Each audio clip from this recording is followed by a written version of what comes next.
Hello, I'm T Rex. This is not motivation. You can call me T Prescription or whatever you want. All right, welcome back to part 2 of Talking with Chris. And in this one, we're going to veer off the subject of drugs directly, but it's going to be part of the discussion. And anyways, let's get on with it. And here we go. And different ideas about what policies should be and what types of drugs are cool and not cool to, expose anybody to, or to, you know what I mean? Like, if what I'm getting at is like, I'm a weed smoker. So if I were to suggest to somebody to do something, it would be like, well, if you're having headaches or you're having issues where you're not hungry because you feel nauseous, maybe try a little puff of weed here and there. That might help, but I'm not gonna force it on someone either. I wouldn't suggest it to 15-year-old or something, but if you can get you a legal card in some state that you're in, or you can just walk into a coffee shop or whatnot, or whatever they call them now, a dispensary. I mean, I would say, like, is that 15-year-old like suffering from like cancer? And yeah. If it's a medical issue, then yeah, I'm not against that at all. If he's having seizures, even right, I completely. hear that the CBD with THC kind of helps out with that. So yeah, there's some nuance. My daughter knows some a kid younger that ages, I meant in general, like the situation. I'm saying in general, just your average. To jump in with my detailed, I guess like, hey, I make an exception here. Right. There's always. I know you were being general, and I'm always trying to be general because obviously there's always going to be an exception to everything. Like, I don't think that everybody should. I think that drugs should be regulated and legalized, but I don't think everybody should have access to it. Like, if you have had a mental evaluation and certain drugs may affect you in certain ways, then maybe those should be barred from you, but you should still have access to things that are going to help you too. You know what I'm saying? Well, oh man, let me I know a few schizophrenics, and when they do meth, like, that just fucks them up extra. Like, compared to like a normal person. It rewires your brain. Quote unquote normal. Yeah, well, like, I mean, like, normal people, or quote unquote normal people without, major mental health issues, they can handle meth better. But when, like, a paranoid schizophrenic does meth, then it's so unhealthy. It's almost like, okay, you're not a diabetic, are you? We'll just assume you're not. Okay? I know a couple of people who are. You could eat all the soda and candy that you want. But if you're a diabetic and you eat a bunch of soda and candy, you're going to fuck yourself up. And it's kind of similar, with a major mental health issue and doing something like meth, where I'm sure there's plenty of people that are able to do their meth. They don't lose their teeth or anything. They take extra calcium or whatever the fuck. They live their life and they just want to fucking maybe have awesome sex while on meth on the weekends when they're off, or during their own personal time. They're able to maintain their job and maintain a roof over their head, and or heroin even. Like, I heard there's this professor doing like microdosing on heroin during his own time, and that's his business, and that's freedom right there. I don't do that stuff. I'll probably never try heroin unless I'm on, like, suffering on a deathbed or some shit. But that's their life to live. That's not none of my business. Is he going around fucking robbing stores and raping women? Then that would be a societal issue. But just doing the act himself, whatever it may be, or she may be, there's probably plenty of people out there that do it. But for some mental health issues, that doing some sort of dope or other drug just really fucks them up too much. That's why, like, I got a little excited when I had discovered poppers, because I'm like, well, it gives this euphoric feeling for just a few minutes, and you don't want to do it too much. And I looked into it. Yeah, you got to be real careful with that, because you actually are just basically strangling your brain with. Yeah, you got to make sure you breathe afterwards. You don't want to do many in a row, because you will, get very lightheaded. Not that I know, but it's a temporary thing, and whatever negative effects it has, it's definitely much better than meth, and it's not addictive. Well, there's a wide spectrum of, I think I think there's a huge spectrum, just like there's a spectrum of how personalities in people are. There's a spectrum of types of drugs. Like, you can't get an aggro person, you can't give them meth or alcohol because they just fucking, you know what I'm saying? You gotta watch the fuck out. I was thinking that poppers, because my friend that likes to do meth, she's like, sex is so awesome when I'm on meth. And it's like, yeah, but and she had moved out of state, you know, by before I discovered poppers. But I'm like, man, now, like, you know, if I'm ever in her presence, I'm like, here, why don't you try this instead? Because it's less harmful for you, right? And it doesn't last like 3 days. Like when someone with schizophrenia does meth, it's like they are fucked up for like 5 days or some shit. Like they are really fucked up. I have this one neighbor in a similar situation, and she lies to my face that she doesn't do it, but then she shows me her bubble, like her meth bubble. Anyway, she's like walking around the parking lot lost and scared. She's like, I don't want to get in the van. What van? What are you talking about? Mm-hmm. Like, she's just saying shit that doesn't make sense, and it's just like, yeah, it just fucks people up too much. And I was like, I kind of really am kicking myself because I've been considering poppers for a long time. And before I even, you know, purchased one, I had been pondering it for many months, you know, and that's when my friend was still around, and I could have introduced her to something just less harmful, you know, and it probably would have been better for her mentally. Like, she's going to do something because she likes drugs for sex, and I understand that. But I mean, I don't need to, you know, I mean, drugs can be fun during sex, but I don't need to do drugs. Right.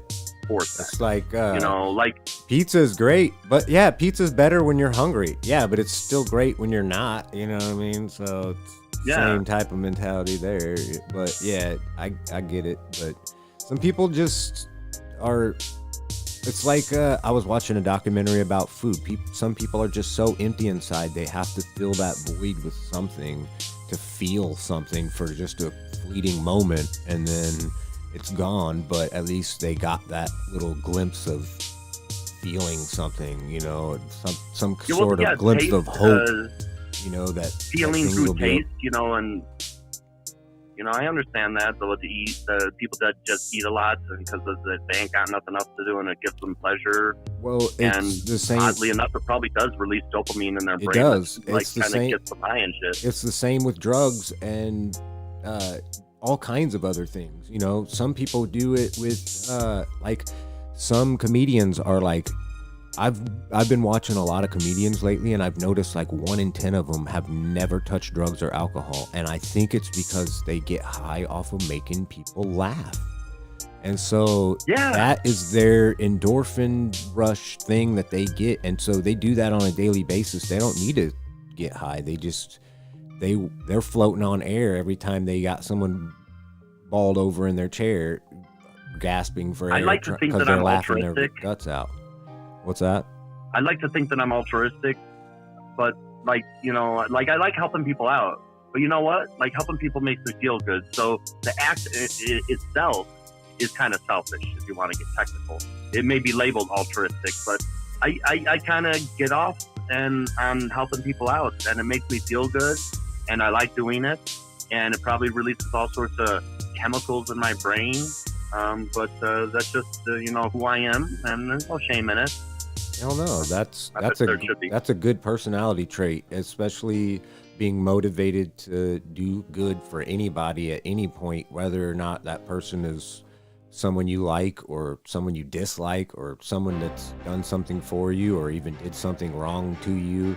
There's still, you know, it's hard to admit, me being such a person that doesn't trust a lot of people because I've been fucked over by people. I still have this empathy in me to want to do things for people or teach them to do better or to help people change for the better, because I went from a fucking hateful, bigoted, fucking religious fucking asshole to a laid back, I would consider myself a leftist, you know what I'm saying? I wouldn't say I'm hyper political, but I at least pay enough attention to know what's going on. But I feel like there's people can change from. I literally went from one end of the spectrum as a young adult to the opposite. As I'm not that old. I'm 43, and I would say by the time I was 35, I was basically who I am now. But I'm still obviously getting better. I'm adjusting out of the being raised in a highly racist, anti-government, highly Christian, I don't know, like trashy conservative. I don't know what the hell you call it, where you vote against your own, your own I grew economic interest. Yeah. Like I grew up in a family after my mom got divorced when I was a pretty young age. She was on food stamps, welfare, all these social programs, but she would preach against them. Like a lot of people that I know, I grew up with kids that eventually had 3 or 4 kids that they couldn't afford because their like delivery driver job couldn't, afford to take care of 3 or 4 kids, and their wife's at home taking care of 3 or 4 kids. So, but they're on food stamps too, and then they bitch about the government and social programs and how their taxes are going to people who get public aid, which they get themselves. It's like, it just blows my mind. And I had arguments with really good, nice people that really are kind-hearted, but are so hateful when it comes to that. And it's like, you're part of that system. You get help, And I've been in that system. Like, I've gotten help, this, but other people don't. Right, and I don't. Well, I'm out here working. Yes, there are people out there that have taken tactics like my mom.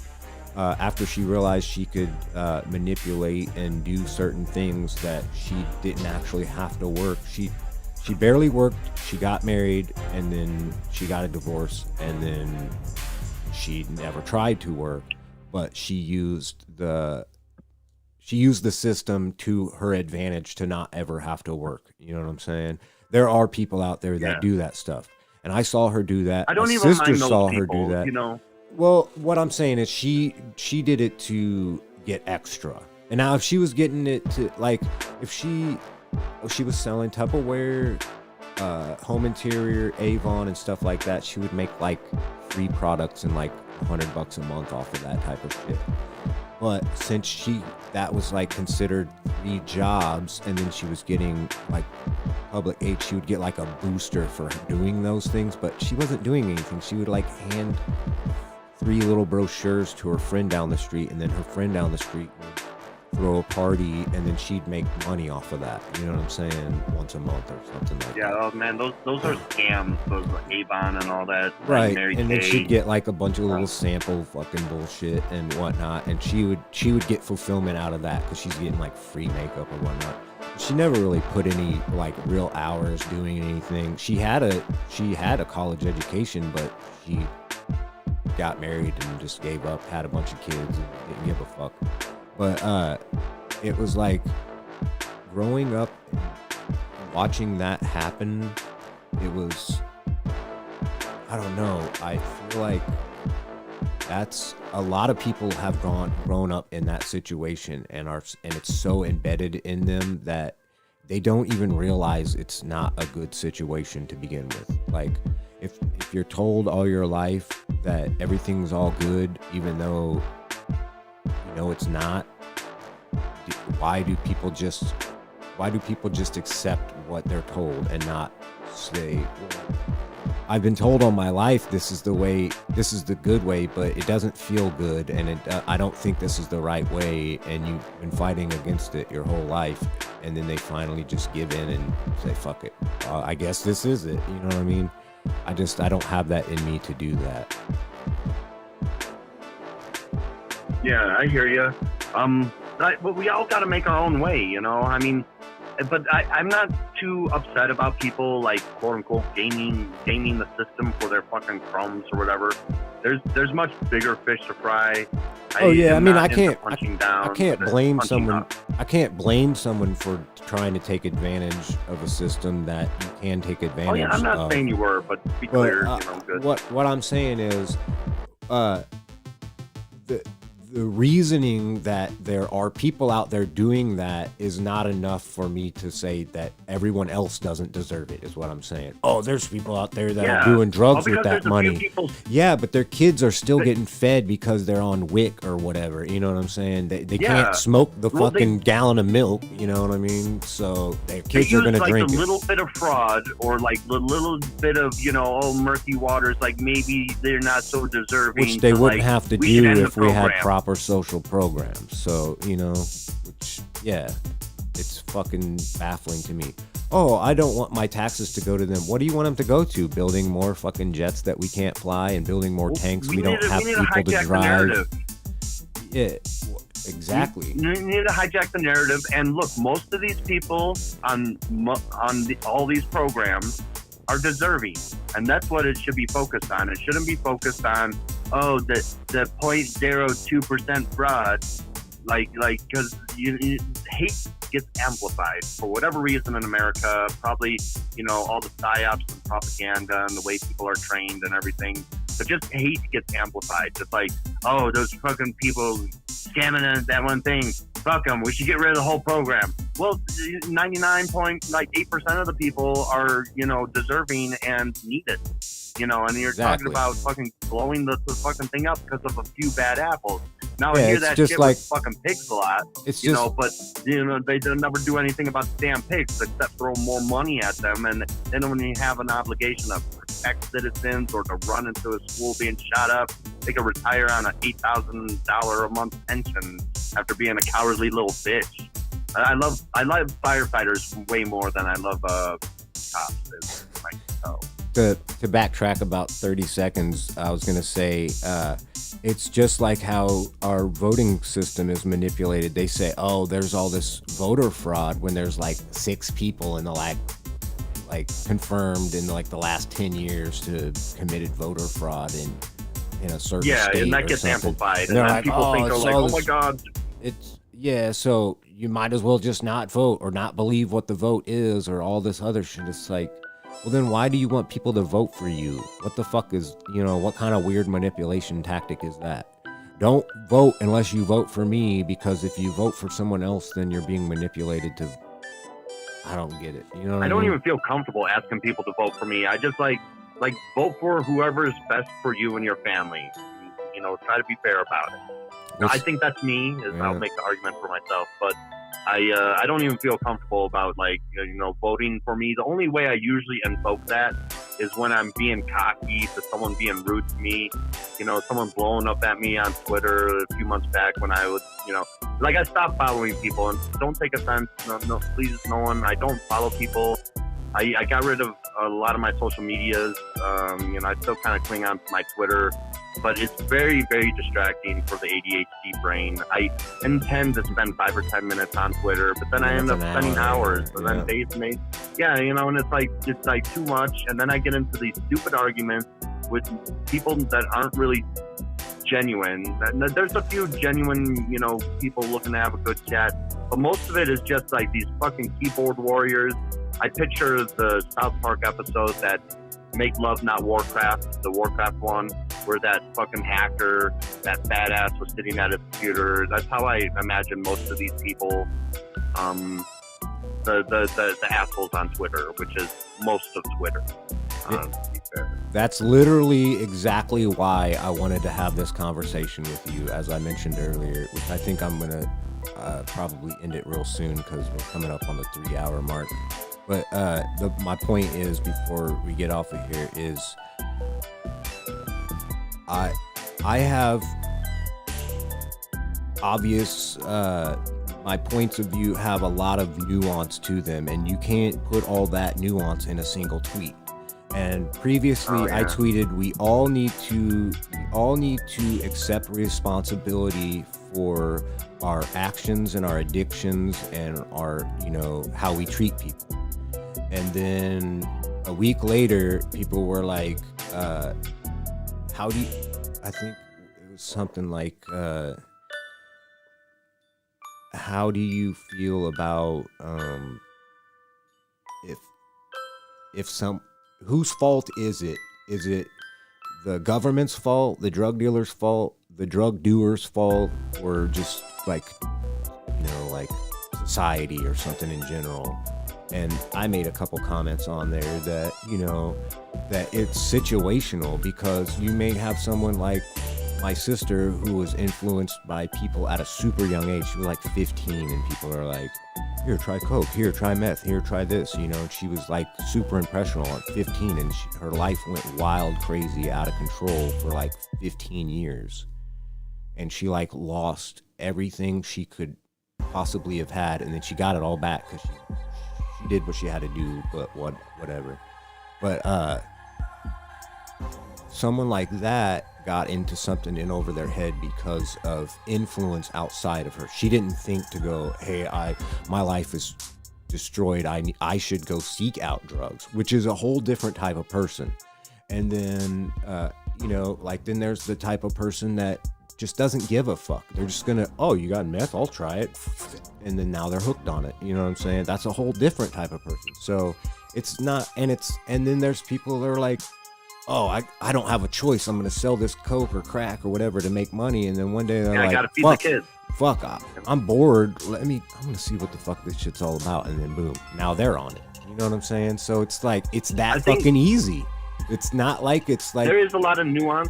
It's, well, what I would put most of the blame on government for making shitty laws, you know, and keeping people's lives shitty. That just increases. Oh yeah. Well, that's what I was. You know, that's what I was getting at. It's not just the government. It's not just the person. It's not just the situation. It's all a combination. But yes, there's many factors. If the situation wasn't the way it was because of the government being the way it is, then maybe people wouldn't turn to them so easily.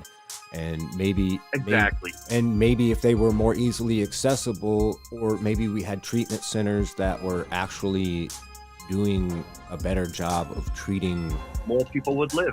Then or people would understand and respect people's situations, and obviously people would recover better and maybe not relapse so easily, or, you know, actually come out of it with some more good out of it than, you know, more of the same.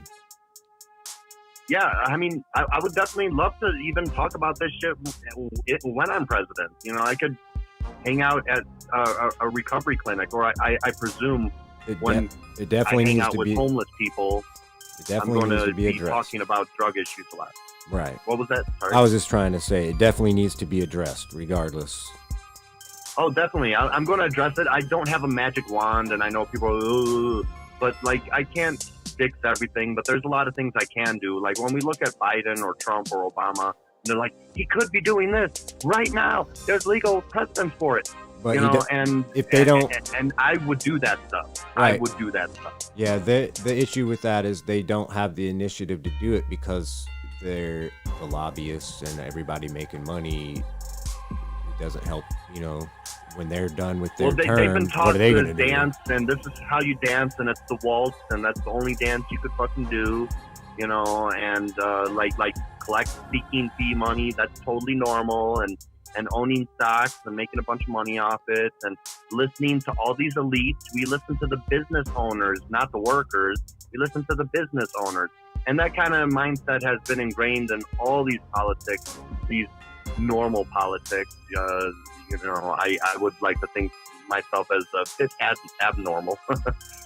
As I'm just a normal person like you, like other people listening to this. And I don't want to ever hang out with elite. Like, well, that's going to be my big thing. When you say elite, and that might include world leaders too. I know you mean I like. Need to be diplomatic. I know you mean like corporate shills, and like basically when you talk about like what as most people would call a liberal. Snoop Dogg, I would rather hang out with you than Snoop Dogg. Well, I don't know about that. I kind of want to hang out with Snoop Dogg, but I'm into rap. Hey, I'd rather hang out with you. How about that? I feel you. I thank you. I appreciate that. He's an elite too. Well, yeah, in a lot of ways. Yeah, but when I hear elite, I think of like more. I know he's a businessman when it comes down to it, but what I'm saying is like people manipulating markets and creating laws and, you know, paying huge amounts to lobbyists to get laws changed and whatnot. And you know what I'm saying? Like, it's well, hey, like I could have him like I use the example of David Hogg, but there'll be someone else deserving to have a spotlight and a megaphone or a microphone to hang out at the White House. And hey, Snoop, do you want to help this guy or gal get their point across? Go hang out, because I'm not going to be here. I'm going to be hanging out with some other citizens, and maybe my first lady will be doing something too.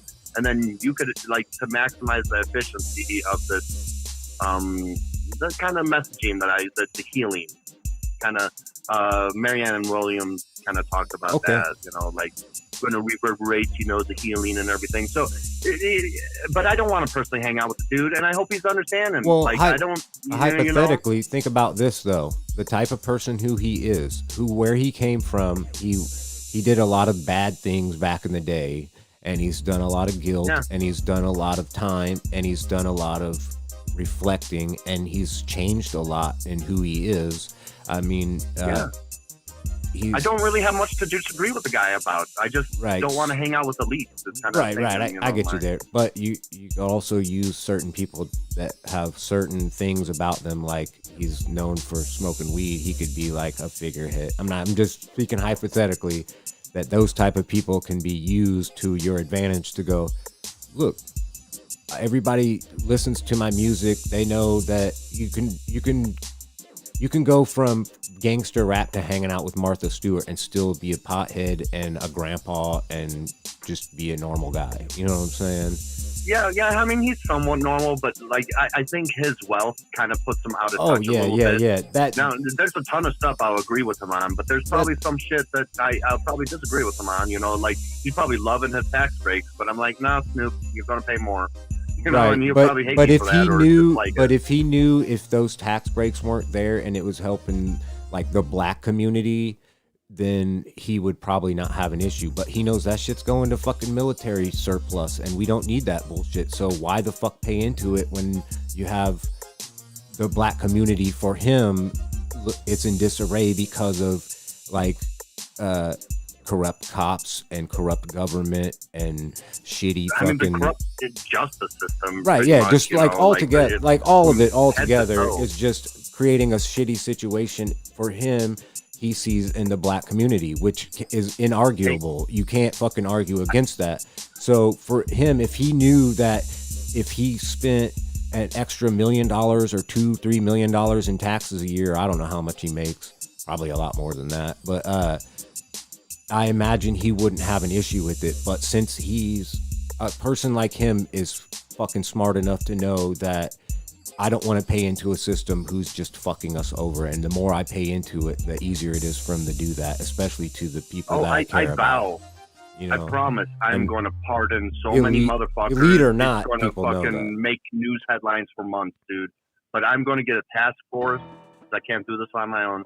But I need to have, like, I'm going to pardon people. And that's a part of some justice for especially the black community, but there's also poor, you know, white and Latino people too that get fucked as well. But there's too many people in jail that don't deserve to be for non-violent crimes. Oh, he got caught with weed. Well, what was he doing? He was holding weed. Oh, so he's in prison. Weed even. Like, oh yeah, my God, I'm just like, saying. I'm just saying that's how little it can be. Oh, he had 35 grams of weed. Well, that's a lot of weed. Yeah, maybe he just bought it. Maybe he was planning on stocking up for the month. Yeah, maybe he's gonna smoke it for the month and then get some more when he gets his next free check when he has the money or something. But yeah, regardless of what that situation is, there's that type of shit happens all over, and it's disgusting. And hey, to me. Snoop could probably like donate to my, like, I want to fund these people, whether Congress is willing or not. I have my, like, I will film a porn or porns and take 100% of the fucking profits. That motherfucker will host it. He hosts porn. Did you know that? Like 15 years ago? No, I don't know. Yeah, so he probably knows people that could hook you up with getting that shit done. You're like, he fat could booties. Raise money himself and donate it, you know? Well, I'm saying he could do his own thing, you know? There's obviously all hypotheticals type shit, but I'm just saying, like, a guy in his position could obviously, he's got connections to all kinds of shit, and that's what I was saying. Like, not every elite is a horrible connection. Not saying that you would, like if something came out that, oh, this person's doing this, you wouldn't want to separate from that, you know, that relationship. But for the most part, a lot of certain businessmen are, not saying they're all the most virtuous people, but they're not out there trying to fuck everyone over. They're just not trying to help our government fuck everyone over, which, you know, if I were a millionaire, I wouldn't want to pay. Okay, say you make $2 million in a year, you pay like $300,000 in taxes or something like that. That's a lot of fucking money, and that could help a lot of people out, especially in a small community. But that's going to go to renewing the police resources. That's going to go to giving the people who work in the local government raises and shit like that. It's not going to go to the people. You know what I'm saying? Yeah, so I don't want to fucking pay that either. So I want to move somewhere where there's no income tax or whatever. You know what I'm saying? So I totally get that mentality, and it makes total fucking sense. But if we had really an initiative to actually, for people who have that type of money, disposable income, they could actually make a difference in people's life, and people would look up to him. He pays 10% in taxes and he makes $30 million a year. That's $3 million. That fucking built us a new civic center in our town. You know what I'm saying? So, yeah. And a new homeless shelter or something. You know what I'm saying? So, like, oh man, the Colorado Springs just fucking built the Olympic Museum and a fucking soccer stadium down the road from it. They're still working on it. And these luxury apartments with businesses on the first floor and a parking garage, and right next to the soccer stadium. And meanwhile, like, there's a homeless epidemic. Yeah, there's homeless everywhere. The fucking shelters are overfilled. Yeah, and it's like, well, you guys, and I forget which show was talking about this. Maybe it was Status Quo or the Fred Hampton Leftist. But they were talking about the revitalization projects, where they just fix up a few blocks. And then, you know, most of the town is still like overrun with homeless people and people calling the cops on them because, like, first of all, we got to have cops do less shit because we expect them to do so much.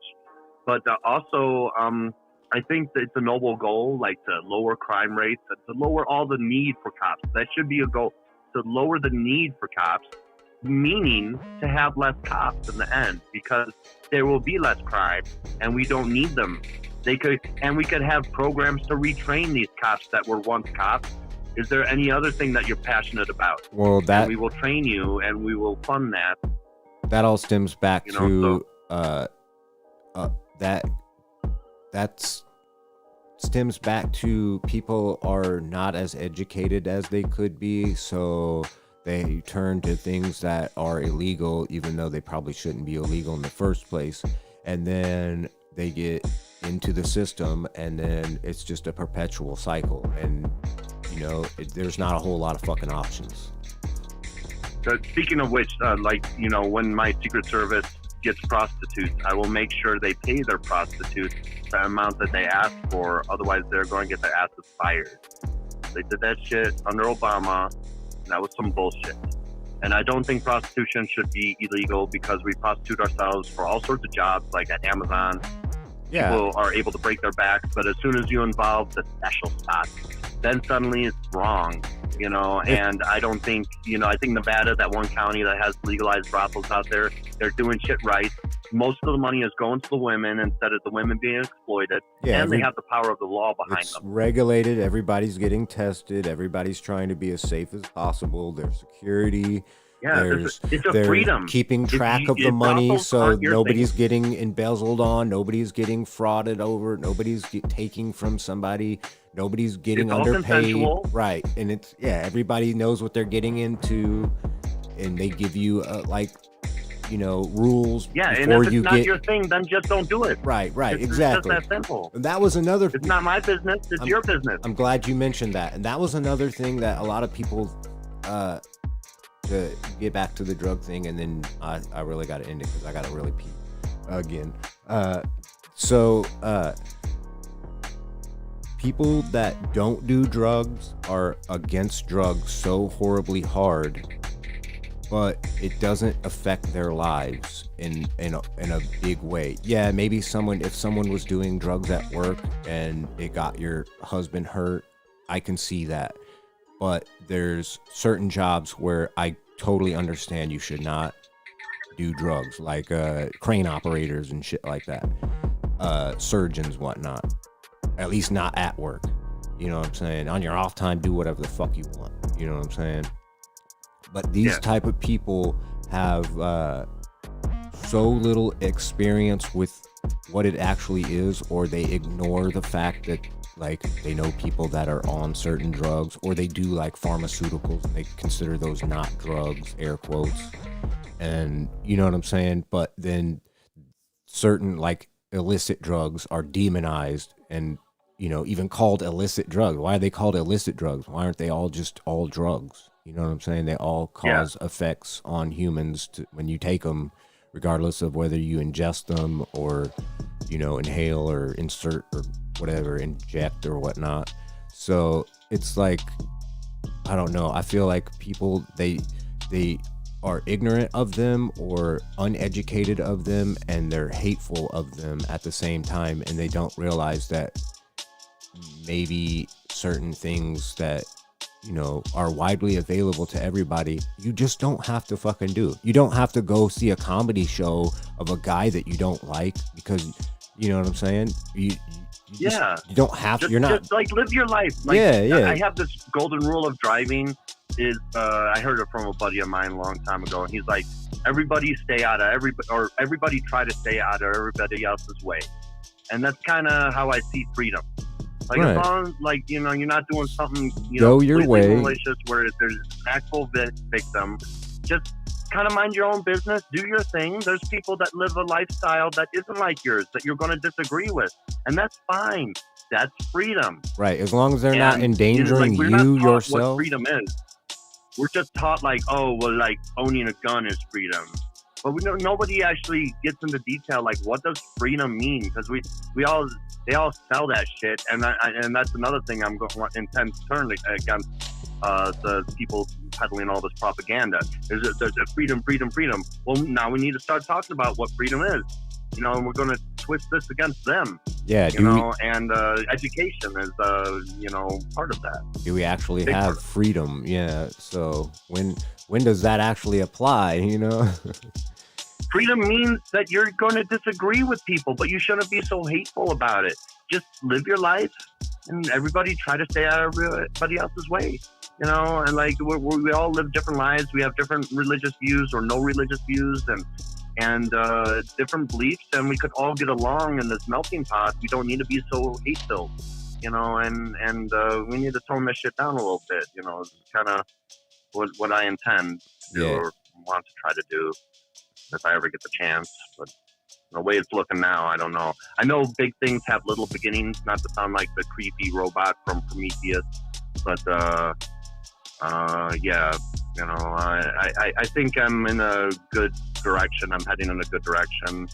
We'll see. You know, maybe I'll just continue to get shit on and ignored. Okay. And no one will help me out with anything. I don't know. This is the way I see it. Regardless of whether your dream fully comes true, what you want to accomplish, you've set in a direction and you're making your voice heard to people that you may affect, that it may be long after you're dead that all these things happen. But yeah, that's cool too. Like if I inspire somebody, you may set a movement in, you know, that gets, you know, that inspires enough people to get shit done, or you may just be a part of a spark and a movement that actually, you know, actually that's what it is. We're in the midst of like what the Fred Hampton leftists are doing.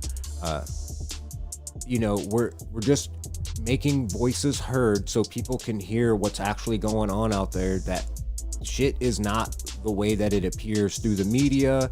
It's not what it appears through when you hear from your friend who's heard it through probably the media, because they probably don't actually know what's going on themselves, and then that gets contorted into something completely fucking different.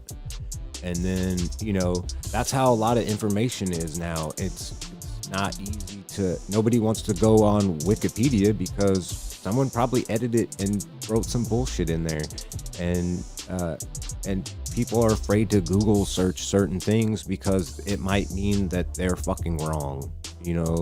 That type of mentality. It's okay to be wrong. It's such an uphill battle, to like stupidity is like revered in America. It is such an uphill battle. There's so many things going against us, or people like me, or like you, and it's just like us. Sorry.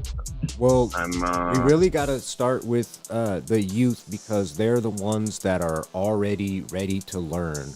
Like, people my age, for the most part, it's like they're indignant and they don't want to do it. I don't want to. I just remember the saying that I used to say. What's that? It is one person or more every day for the rest of our lives. And what is that? What does that how mean? We got to combat this. Educating, kind of dispelling myths and everything like that. Like the contact theory type of thing. Talk to one person, whether they're your store clerk. Have a nice, peaceful, diplomatic conversation. Don't be aggressive. Just you could be assertive, but not aggressive. But and just one person or more every day, the rest of our lives. This is why, like, I go to the grocery store and I thank the workers. I wish you were getting the essential worker pay. I've mentioned this a few times. I don't always record my human interactions, but I also say that they are deserving of whatever. You are so much more deserving of whatever you're making right now. Yeah. Like another $10 at least what you're making right now. There's a bread company somewhere that actually did profit sharing. They started their employees at $70,000 a year, and they did profit sharing, and most of their employees stayed for like 10 years or more, and a lot of them were like older age too to begin with. So and I'm sure a lot of them, their typical drug use amongst the normal employees, was lower than their the average population. Their company morale was much better. Their community thrived because everybody was making really good wages. And the bread company itself, I can't remember what it was, some bakery out west somewhere. It could have been in Colorado. But anyways, now that I think about it, I think it is in Colorado. But what they did was they basically set everybody up for success. And then the bread company, people were like, oh, look who we work for. Look how much they're doing for us in our community. We would never want to leave this job, which made people want to work there. And the people who work there want to work harder because they don't want to give up their job. And then everybody is more productive, more successful, and happier with their life, and more fulfilled, and the product is good, and people believe in it because of the system that it's built on, because it helps out more than just the people who work there, and the people, especially just more than the people who own the building or the bakery or whatever. Yeah, setting people up for success, like that's like another thing we got to mention, or message is things in America are set up for failure. It's the illusion of success, but it's set up for failure. And every now and then there's someone from, the peasant class or whatever that makes it big. Maybe they win the lottery, come up with they're naturally talented themselves, and they sell a lot of albums or whatever. And they like to hold those examples up like, hey, this could be you. Not everybody wants to be a millionaire. People just want to be able to live their fucking life, not in destitute. All right. Just like the employees were given the chance of success at this bakery that you mentioned. And it could very well be Colorado, because Colorado is kind of weird like that. It might have been Washington, but it was either like Washington State or Colorado. It was wherever it was a very progressive place to begin with. But I'm pretty sure it was Colorado now that I think about it. But anyways, my point was that, that company did something that's unheard of, and they became the most successful company in that genre. And if all companies do something like that, obviously not all of them can do that because certain profit margins for certain products are a little different, but there's so many that can do that because, you know, assembly line fucking cheap shit, just pumping out cheap shit all day and selling it at a decent price. You're going to make some money. And especially if it's something that there's a demand for, you know, you're supplying something that people want, and you're supplying a service or doing whatever, you know. And I guess we're way off topic, but No, you're all good. It helps create a culture where people want to go to work. Like this whole people don't want to work. No shit. They're proud to put fucking work in, instead of like, oh man, I really got to do this because I got a gun to my head because I got to keep a roof over my head. Right. I got to get my bills paid, so I got to work 100 fucking hours, and I'm barely doing that. Yeah. Instead, they're like, I can't wait to go to work to see the people that I enjoy being around, and the people that, you know, we are a community and we help the community, and it's, you know, it's not just a business mindset, you know. It's more of a family mindset. Yeah, well, I mean, and that reverberates though, like having where you're making a decent living and you're raising kids for those that have kids. That doesn't, like, that trickles down to them in a positive way instead of a negative way, where if they were making less money, then they'll be more prone to like alcoholism, and then they're fucking beating their spouse, and then their kids are witnessing it. Maybe they're beating their kids too. And they're in and out of jail and all that, and then they're missing out on their kids, even if they could change and all that. Yeah. Yeah, but that's like one fire that was put out of millions across the country. Like, a lot of these companies could be paying their employees more, and a living wage, a decent wage, a dignified wage. You know, and that's one thing. Like, I did like Jesse Ventura's fucking, you know, talk about a maximum wage. I am definitely down for, I don't know if $10 million is the number, but a maximum wage. Definitely 100%, because it's always this punching downward bullshit. Oh, how little could we pay people? Well, bitch, let's fucking change the conversation. How much should we fucking pay people? Well, you know? I don't really know if I fully agree with that, because I would more agree with, how about we get rid of tax loopholes. So if you make a certain amount, you pay a certain percentage, and, you know, the community's not going to be losing out because you're paying your taxes in. You know what I'm saying? So well, I don't want to start at a position of defeat, all right? So I'm going to ask for more than enough instead of not enough. Is what's kind of been happening with these fucking pussy. Well, yeah. Well, I'm just saying, like, even if they were just paying just enough, that still makes a huge difference, especially because it's gone so long where they haven't paid any at all, a lot of them. You know what I'm saying? So I'm just saying that right there is just a huge push. But yes, I think it was like 85% over like $10 million back in the 80s, and now it's like 29%, which is still a big chunk.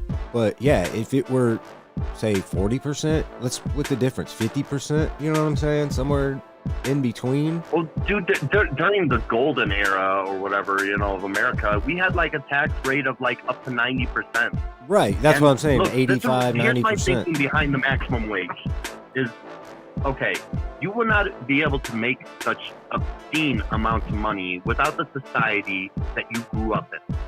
And you're going to give back to that society that has given you so much, is to sum up my thoughts on that. Oh, yeah. So, I think that's, I really have to. You want to wrap it up? So, I know. Yeah, I might as well wrap it up. So let me ask you really quickly, how are the DFS kiddos doing? As far as I can tell, they're doing all right. You know, I don't know if you have any pull, but I always wanted to have a chit chat with Paul Zigo. I've never actually been in contact with him, but with TJ, I've DM'd with him here and there because I've made a couple videos that he's suggested that a fan makes, and I made them as quick as possible, and he liked them, and so we had a couple back and forths. But normally he doesn't actually respond. Like, I'll send him a video and he doesn't respond, and I'll send it like 4 or 5 times 10 times, 20 times, and I don't get a response. Okay, But, okay. I was so just going to say, I don't have any, if you're like, in contact, focus direct for me. I don't have any direct connection to him. I just lucked out and got his attention a couple times. That's all. They did But shout if me out on the someone show connected to- once, but that was because of the video that they were playing. That was all. Well, what's that? Yeah. Yeah, I remember you being plugged by them. I thought you edited for them often, or at least in the beginning. No, they just on a patron show. They were like, "Ooh, it'd be awesome if someone did a supercut," because it was like 3 hours of them playing that game, and I cut it down to a half an hour of Scotty just freaking the fuck out, just oh fuck no, goddamn! Like every time he died, he'd freak out. So I just ramped it up from. They start the game gingerly, and we're gonna die. We're gonna see what it's like to kill ourselves, and then it gets to a point where he's literally trying, and he tries 100 times the same thing over and over and over, and it's like cut, just him scream. You know what I mean? So they really liked that, and they just gave me a little shout out because I did work on it for probably 3 days to get because it was a long video. And I wanted to get, pretty precise. I added all the death counter. I think it was like 150 deaths in 3 hours, which doesn't seem like that much, but when you cut it all together, it's a lot, because sometimes you I'd had have to to do your little compilation there, and speed it up a bit. Editing and zooming and all that type of, cropping and whatnot. But anyways, let me one last little thing. If someone is connected with Jon Stewart, I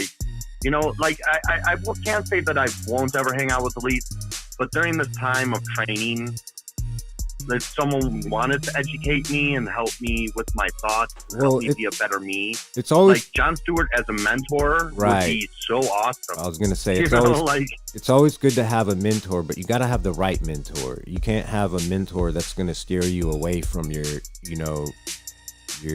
I think Jon Stewart's heart and mind is in the right place, and he's so very concise. Every single time I hear him talk, I really loved how he fought for the firefighters and the first responders of 9/11, and that was well-deserved shame upon Congress that he put upon them. He always says the right shit. I just would love to chat with someone like that. I would just so like to pick his brain, for him to pick mine, to maybe point out some flaw of mine that would give me some, maybe I should change this. That would just be so awesome. But again, it's just fantasy, and who knows? Maybe I go nowhere. Yeah, maybe I inspire someone in the future. Okay. Who knows? A saying I always said to my daughter when she was little is, and it's probably a derivative of somebody else's saying, but basically, if you shoot for the stars and miss, you might land on the moon. You know what I'm saying? Yeah, you said that last time, I think. So if you don't try, you're never going to get anywhere. If you shoot for the moon, you might get into low Earth orbit, but you might do something. If you shoot for the stars and you fall short, you might fail and still get so far out above everybody that you actually get noticed. And that's kind of where that is. And that was, I always wanted her to try a little bit harder, but if you fail, it's better to fail up than just not try, Yeah, well, I have this mindset too that I know I could do all sorts of mediocre tasks and jobs or whatever, but I feel that I'd rather fail at doing something big and great than doing something mundane. Because you're still going to inspire people. You may say something that a 8-year-old or 12-year-old hears on YouTube and then thinks about, and then 10 years from now they're into politics, and it just tipped them and nudged them in that way to think about what's going on around them and how it affects their life, so that by the time they're old enough to do something about it, they're willing and ready to do something about it. And not saying that anybody should vote a particular way, but the way that best does the most for the most good for the most people. You know what I'm saying? Yeah. So that's really all that is. Yeah, that was very touching. I don't know why I have a tear coming to my eye, but yeah, maybe I inspire some kids that is just we just hitting the 7th grade right now, and maybe I make an impression that stuck with him, or maybe some younger adults even. Like, I was just using that, or girl even. That was just one example. It could be many or tons of people. Yeah, who knows? Or over time, So it's all about your perspective and how you feel about it. You could feel, oh, this is just overwhelming, so I quit, or you could say I inspired at least one person, and maybe that'll cause a butterfly effect that'll change the world one day. So that's what it's really all about. Yeah. I think at least what I consider success, helping at least one person out. So if I have done that, then I'm already successful. I know people may not see it that way because my bank account is at like $18 right now or whatever. It's probably 17. But I would like to help people. I'd like to help America heal. There's a lot of healing that needs to be done, and I'm willing to put myself through all this stuff. And I just really wish I could get a little bit of more support. You're kind of my only cheerleader, but maybe that's the important cheerleader that I need. I don't know. Maybe it's like what was it? Who's Michael Faraday, and Maxwell Planck came to his rescue because Michael Faraday had all these theories, but he didn't have the mathematical knowledge to back them up. But then Maxwell Planck came along to help him along. So maybe that's the situation right now. I don't know. Well, it kind of feels like it. It's a lot easier to. It would seem like a spotlight on yourself would make it easier, but it's always easier, I think, to have a team. You always hear that. It sounds cliche, but it's much easier. Hey, two heads are better than one. Yeah, you have two thought processes. You can bounce ideas off each other. You could come to some sort of, more of a, not really a consensus, whatever. We're kind of thriving off each other. I feel better. This kind of feels therapeutic. It's helped me kind of, put some thoughts of mine, help me say them clearer. I think it's been like a leveling up experience, like in role-playing games. Right. Well, I hope it's been that for you.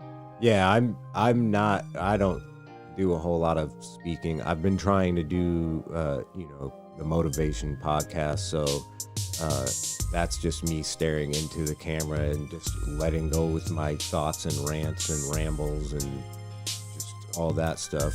But at the same time, it is a lot different to have an actual conversation and to bounce ideas off of each other, because there's been times where it's like, obviously it's nuanced where I don't totally disagree with what you're saying, or you may not totally disagree with what I'm saying, or totally agree. It's just, everybody has their influences and biases and ideas of what can help change them, and we all evolve differently and because of our situations, the communities we grow up in, the families we grow up in, and the friends we're exposed to, and all the stuff that ideas and concepts that we are exposed. I don't think to we're in much disagreement, but maybe there was some there. Well, I just meant like on it, just minor stuff. Like yeah, just I'm just saying like just minor bullshit. But I'm not I think we're both on the same level mentally. Yeah, we align. We're in the same square on the 4 square box or whatever, the political spectrum. I feel like we're at least in the same region anyway. But yeah, the same quadrant, I guess. Yeah, definitely, I agree with that. Yeah. So well, I know you want to go, so I could make the offer. Did you need? I'm sorry to cut you off there, but did you have anything else to say? I have like 5,000 things to say, but I understand just a few things at a time. Okay. Yeah, we're gonna have to get together again soon. I'll send you a schedule that'll make it easy for us to, you know, get a better. It hasn't been idea. that difficult lately. It's okay, you know. I mean, but the schedule could work too. Well, You know, yeah, I want to talk about a moon base next time we chat. moon I think base? that's a really smart idea, and how we got from going like from the International Space Station, and we made a few trips to the moon, to Elon fucking going to Mars. Like at least like if there's problems that happen on the moon or something, it would be like a couple days, you know, 2 days to a week or Yeah, not something months to and get months. to the moon. Right. You know, like if there was some rescue thing that needed to happen instead of like 7 months or some shit, like fucking Mars. And it'll be a learning experience because there's a lot of things we need to know, you know, and we could learn that on the moon. Oh yeah, I totally agree. That's a smart idea because you gotta take steps. You can't just jump out there and start running. That's how you just kill a whole mission full of people for, you know, virtuous It's ideas. setting up for failure, as we were mentioning earlier. That's not like going straight to Mars. So it sounds like a total setup for failure, but it's making some assholes really rich off of the idea. But and that's also frustrating for me. at the same time, if you shoot for Mars and say, "Hey, we're gonna start with the moon, but our main goal is Mars," He's doing it for money. He ain't sincere Right, about it. right. Well, I I'm would saying- say that's true. I'm saying but if he it- ain't sincere. if it was legit, like if NASA, if like our government was put a push behind NASA to fucking, hey, you need to get us to Mars because we gotta figure this shit out, and they, you know, put their effort into that instead of, I keep mentioning the F-35, but if The F-35, if oh my they God. fucking get off of that bullshit and actually do something more like put that money into NASA, and maybe we could get to Mars sooner if we actually figure out a way to get back to the moon with digital instead of analog bullshit. You know? Definitely. How does like a quarter or even half? I'll go extreme. Half of the military budget going to NASA. Oh my God. Oh my God. Well, That would just be so amazing. yeah. I mean, I know there's homelessness and there's people are hungry, but that's like $20 billion, I think, There's- for like 10 there's years to like still take the care other of the homeless. 75% of it left. So even if they gave them 50% to NASA and split the other half, we'd still be double the biggest military power. Yeah, I intend to close like at least half the military bases across the world. So, yeah. And we will destroy our equipment so nobody could fucking take it. I can't believe like the pulling out of Afghanistan thing. One of my buddies was talking about that really quickly. I'm sorry. He was like, yeah, they're destroying all the computer equipment, but they left the guns and the fucking Humvees untouched and the helicopters. What? So you guys destroyed the the computer equipment, but you didn't destroy all the equipment that we're now bitching about. You know, or at least this was a few months back. Yeah. Like that didn't make sense to me at all, and I hope it doesn't make sense to other people. Well, I I think that was the U.S. government fucked up, and they realized they had a lot less time, and they had a lot less resources than they thought they could, you know, get away with like a pull out quickly, and so shit got out of hand. So they did the minimum that they could get away with. You know what I'm saying? Oh man, we could have drone strike our own shit, man. Like we could like whip up a fucking drone strike in like just a few hours. Right, but how would that look when we couldn't blow up our own Humvees? What? How would that look like when we just said we ended the war and liberated a country, and you know what I mean? Well, you could explain it. Like, I mean, look, we're destroying our equipment, so it can't be Yeah, used. but You know, they're Pe- done la- themselves. the layman, You know? the layman is not gonna fucking understand that, and they're not gonna go for it either. We're under attack. You know Well, what I mean? I don't know about that. I disagree with that. You know, if you explain it simply enough, I like, guess, people but would accept but that. think about all the people who wouldn't even believe it because they've been lied to so much. You know what I mean? That's yeah. kind of a Well, big I mean, thing. That's more what I was you know, talking about. It's hard for people to trust the government when they do something good because they've always. I know I'm going to be Oh, the man. enemy if I'm ever Right. fucking like elected. You know, I'm going to be like millions of people's enemy, like in their mind.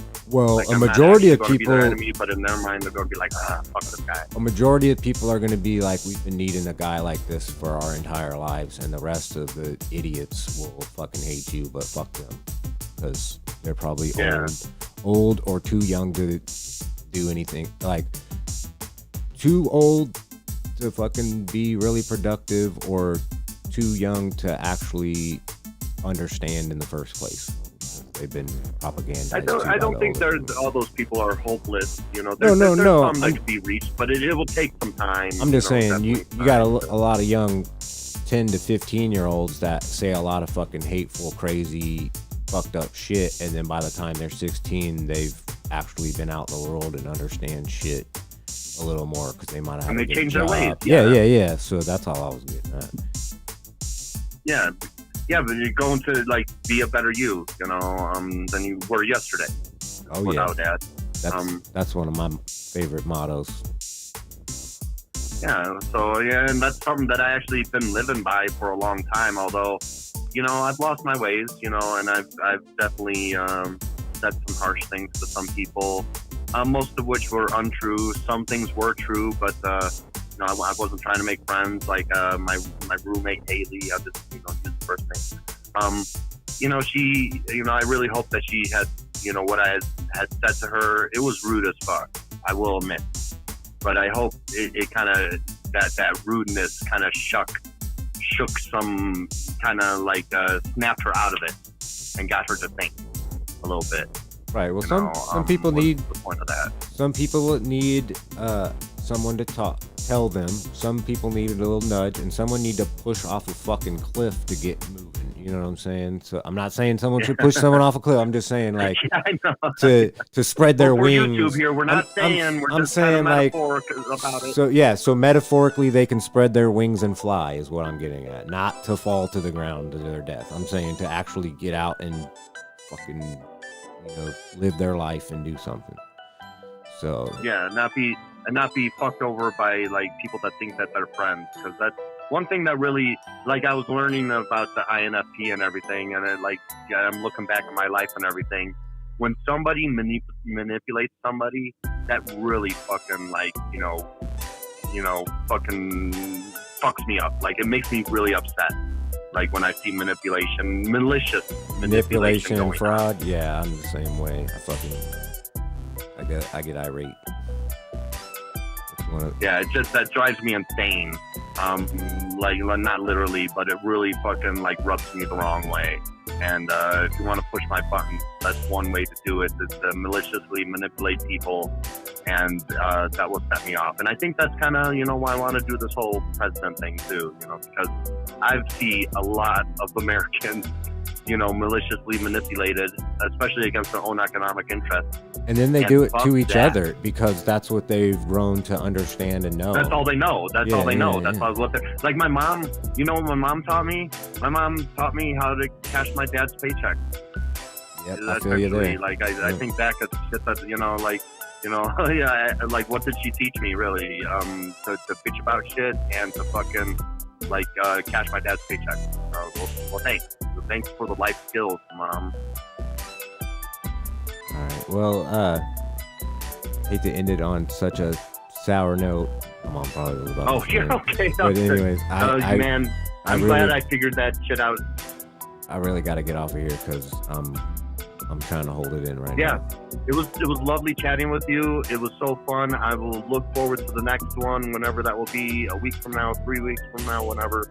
It'll probably be soon. I understand. I'd like to get a couple of these stacked up. This next week is really bad because of Thanksgiving week and whatnot. But after what's that, like? I don't know. Well, we have, my girlfriend has a huge family. It actually is just her and her mom, or her side of the family, but her mom married into a big family, so we have lots of people. So and then I'm going to be doing my daughter just got married, so 6 months ago, and so that's that's a whole nother family added in. So you know what I mean? It's just it starts expanding as people become part of your family, Yeah. Well, actually, there's a little thing that closes in an hour and 20 minutes. I might be able to make it when we take off here. They're giving out Thanksgiving baskets and everything, so I might want to go pick it up. They're probably giving some turkey and canned goods away. I'll check it out. Okay, so Yeah, I've been wanting to go to Voodoo Leatherworks since 2014, and because of some unfortunate, circumstances that I found myself in, getting attacked by some dude abusing his woman, and then ending up in jail for hitting someone attacking me one time, and then I was like homeless for like 6 years after that. So I've been stumbling a lot, and just hasn't really been good. So I think I recently said somewhere online like, it's taken me 7 years to work up the courage to go to this place, and that's just not really true. Maybe slightly true, like working up the courage, but mainly like I was just getting railroaded and fucked, and it was low on the priority list when you're homeless, living in a van, showering 3 times a week. You're not feeling too sexy. And I was really bored. I wanted to get out of the house, which is the only reason why I fucking went to this fucking class. I've had some BDSM instruction out in Chicago before, so it's not like I really needed to go. It was just like a free thing, and I'm like, oh, let's check it out. Let's see how this is. And apparently, totally shitty, and they're fucking bullies. But I'll get in on that later. And I forgot to mention, I went to the Poly meetup like a week or two after that, October 2nd, BDSM class, October 2nd, 2021, depending on when you're hearing this. So I went like a week and a half later or something to this Poly meetup, and it seemed really lame. It was like everybody showed up with someone else or multiple people, like, hey, this is my main, and these are my 2 subs, and it's like, yeah, I'm like single. Sorry for showing up. I felt really out of place. Yeah. Well, I mean, maybe there would have been some more entertaining chit chat because I've been able to stay the entire time. I had to leave like 50 minutes early just to be able to catch the bus. But it really felt like something like cancer survivor support group or some shit, and it was just like, man, this is like, what the hell is this? I thought we were just going to like hang out and maybe have some good chit chats and try to mingle and meet people. Like, what the fuck is this? So I was kind of disappointed with that when I had gone. And apparently I was banned before, I was banned before this or something. So I should not have been there. My behavior was very poor, I guess, at that Poly meetup. There might be something else I'm forgetting to mention here, but essentially, the dude had smeared me. I was getting a very bad vibe from the horse boy BDSM teacher the entire night. Although I tried to loosen up and tell a few jokes and whatnot, I did get triggered by some things. I remember when I, mentioned, like, what if you have a penis, to the woman that talked about this organization out here called PESA that helps people out. Well, you know what? My experience, I don't remember what was said. It was like in 2015. It was a long time ago. I know how I felt. And how I felt when I left there was extremely disappointed. So... Just to clarify, what exactly was that organization about? Is that halfway house? Not necessarily sexual, from what I understand. I mean, I guess I could look them up right now. But from what I understood, it was like sexual assault victims or victims of violence. Was this place that helped people out, supposedly. Right. And I was like, okay, well, I'm a victim of violence. I got beat the fuck up, and I got thrown in jail because I hit the person beating me up one time, and now I'm homeless. Should anybody help me out? And the answer was no. It's crazy. So I was how very stuff disappointed like and lost. Yeah. Well, some people get it. Some people get support. Maybe they're successful a lot of the times, just like this fucking Voodoo Leatherworks Club. Maybe they're successful a lot of times and they help people out. Definitely not helping me out. And they're trying to, what I think they're doing, just jump ahead now. I've done 2 protests. The last one, I didn't have the video going so much because the video only lasts a couple hours. And so I kind of would turn that on when someone got near me or something, just in case anything went down. not that it really helps when I actually do document wrong things happening to me. The fucking, cops don't do anything about it. The justice system doesn't do anything about it. But, at least I could tell my story, I guess. Like, well, I mean, the justice system failed me, but here you go, public. Here's my side of the story. Here's the recordings. You guys could, dig in it yourself. And maybe I'm the crazy asshole, and I did get that a lot too from the audio recording of my family attacking me.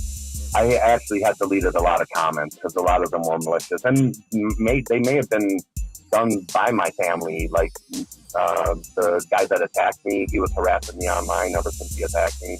So I wouldn't be surprised if he made some fake YouTube accounts to just throw some fucking shade my way. But so I've done 2 protests at Voodoo where I just remain outside. I'm just chilling. The last one was the longest one. I was out there for 8.5 hours. I was there from noon to 8:25 about. And then I had to go catch the bus. And then I get served today with a fucking, which is today, just so people are keeping track of timelines and everything, is November 23rd. Tuesday, November 23rd.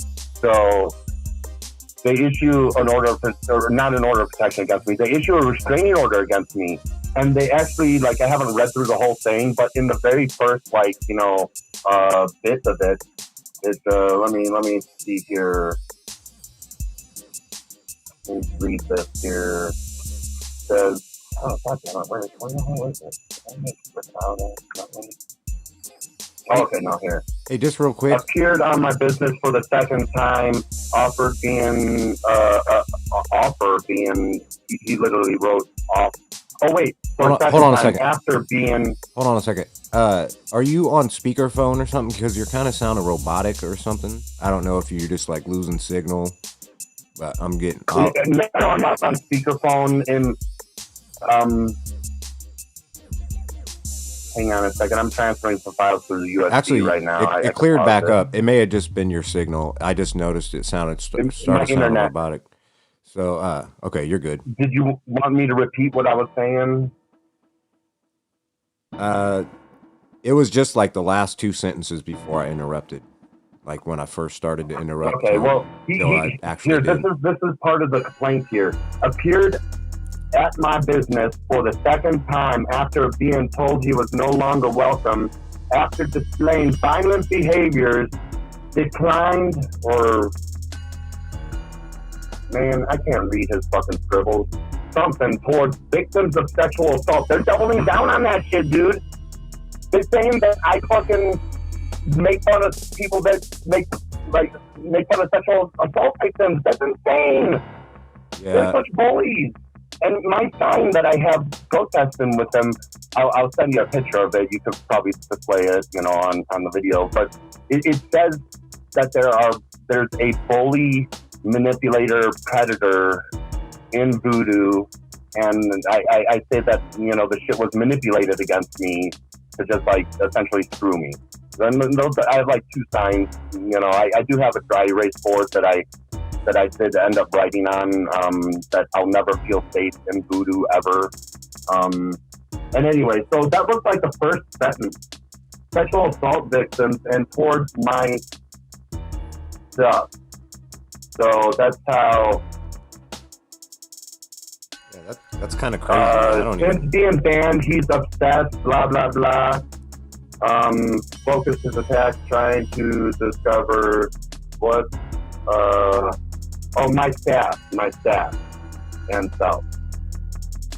So he's probably because I want to learn Horseboy's name because I call out people's names, and I would have been satisfied with the first name, but I am definitely going to have to capture a second name with this discretion here. I mean, they are taking it to the next level here.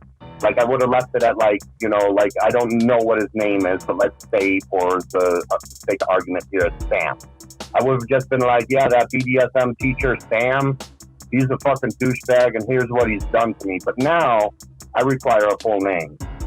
When I do tell my story to America, as I'm kind of doing now, I call people out, and depending on their level of severity, you know, of their transgressions against me, you know, I either am fine with a first or, you know, full name, you know, which I don't think is violent.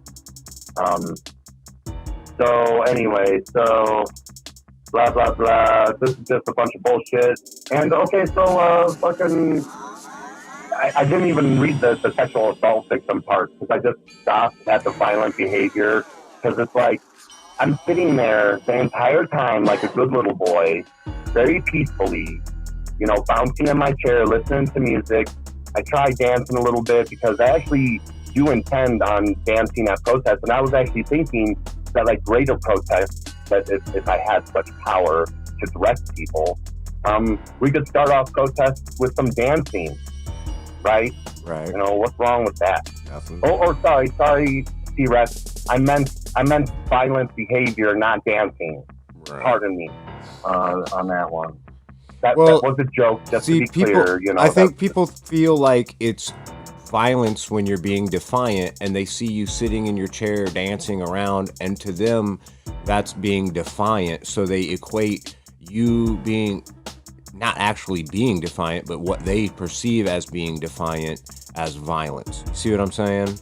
Like, I used to get that same shit when I was young and just active, and I may not be paying attention directly to a person, like an adult or authority figure or parent or whatever, and get that type of, you're not listening to me, you need to calm down and stop doing and chill, or, be still and all this stuff. And it's like, I'm just bebopping in my chair. Just let me be who I am. You know what I'm saying? Like, if you're telling me things and you have a point, then I'm listening. But if you're telling me bullshit, I'm just blocking it out and ignoring it anyway. So, excuse me, I'll burp a little bit later. So if they expect, some sort of reaction out of you when they're, reprimanding you for doing something, innocuous or, not even that, that didn't even happen. It's, what are you to do other than just like, just act as though it didn't, because it didn't, what are you supposed to do, I mean, obviously, you're not going to continue to do something you didn't already do, Yeah, right? Like, oh my God. But I also, I need a practice. And this gives me good practice. It gives me exercise. I'm able to get out of the house and away from my shitty neighbors. And then I have to deal with this shit too. But it's at least a little nicer, than it's not just one neighbor here, but there's just like a group that's like really negative here and toxic, and it really brings me down. So I just want to get out of the house. And that was the whole point why I regret, how dare I fucking go, when I wanted to get out of the house. And, how dare I act quirky or whatever, when I was at the fucking BDSM 101 class. But, okay, this guy is claiming that the BDSM teacher, along with now this other guy that issued the order of protection against me, claiming that I make fun of sexual assault victims. So I think it's completely fair if you're going to say that I make fun of sexual assault victims. What's your name? What's your name? Right. If you're going to say that I did this, well, what's your name? My name, and it's okay. It's okay, T-Rex. I'm Christopher David Bora. That is who I am. I told them my name. I actually gave them this information before I blocked them on social media. But this is how they use that information. They're like, gotta get a strict restraining order, violent behavior, sexual assault victims, threatening my staff. Well, the best defense is to take offense on somebody. So it's just like when a corporation wants to shut down a mom and pop shop, they make up rumors about that shop and they try to, stop the traffic from going there and squeeze out the livelihood of that business. And that's just the same type of thing they're doing to you, just individually. You know what I'm saying? Yeah. I think I could represent myself. I was looking for a lawyer, but I really think I could represent myself in this particular case. It's like they're saying that my violent behavior, Okay, do you have footage of this violent behavior? Or any witnesses? Just hearsay? Or yeah, is it Well, one? even the witnesses, I want to trust the witnesses because people go there to orgasm, dude. You think they would have biases? You think that there'll be people that have such a BDSM structured lifestyle that they will do as they're told? Truth be damned. So I wouldn't go with hearsay. I would go with video footage. You know, Well, like, yeah, obviously. I'm I'm just violent- saying. I was just saying, do they even have actual witnesses? Because it's obviously just hearsay if they don't. You know what I mean? Well, I mean, I don't know. Like, they might be able to, get some people to lie on their behalf, which is what I'm worried about. But if people are true and honest, they can't really side with the dude with the violent behavior argument. Like every person that has seen me, I have not been violent, and I've had like 4 chit chats during the 2 protests, where 2 people approached me, 2 separate times in the first one. 2 different people approached me at separate times during the second one, and that was it.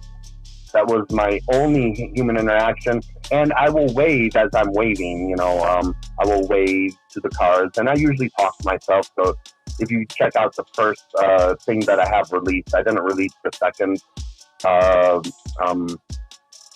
protest audio. But in the first one, I'm like, yeah, take care, but drive safely, and I'm just, kind of talking to myself like that, because I'm doing the gesture of waving, and I just, kind of talk to myself. And so those are the things I'm saying. So it's just amazing. And yeah, like, such bullies, like, this is just reinforcing, like, this is adding weight to my side of the story. I don't know if they realize this or not, or even give a fuck. But it's just, that they're bullies. Well, so That they're manipulators. So this is how you treat that situation. In a lot of cases, people would just say, "Okay, I'm not gonna go to the club," which you shouldn't, because that just gives them, reason to fucking call the cops on you or whatever. But what you do is you do the same thing they did to you. Now, whoever took that order of protection out or whatever, restraining order, get one against them. You know what I'm saying? Because no, I don't want to be petty like that. Well, no, with the way that he's doing it. The really seriously, because if you don't, then if something does go down legally, he can literally send people at you, or himself, or whoever, she or he or they or whatever, can come after you, and you can't do anything. But if you go after them back, then you know what I'm saying. So it's not really a tit for tat. It's a protect your own self, because they're doing it in a bullying way. You need to do it in a protective way. Libel or slander. Right. This is some libel or slander shit. You're saying that I make fun of sexual assault victims. You're putting it in a court document. Right. Okay, so well, prove it. You can't prove it? Then I should sue you for some damages. That's an act of violence against you in a way. You know what I'm saying? Because that's like, like shooting across your bow. Like, if you didn't do anything and they're doing this, then that means they're on the attack. You know what I'm saying? So one way to protect yourself is to even working. It shows me that it's working. Well, I'm just saying, I know people who have had orders of protections against them and been stalked by the person that got the order of protection against them. You know what I'm saying? And then they would retaliate and get in big trouble because they had no recourse. You know what I'm saying? You can't do anything when the person that has an order of protection against you is coming after you, harassing you, or sending people or groups of people after you, even if it's just online. You know what I'm saying?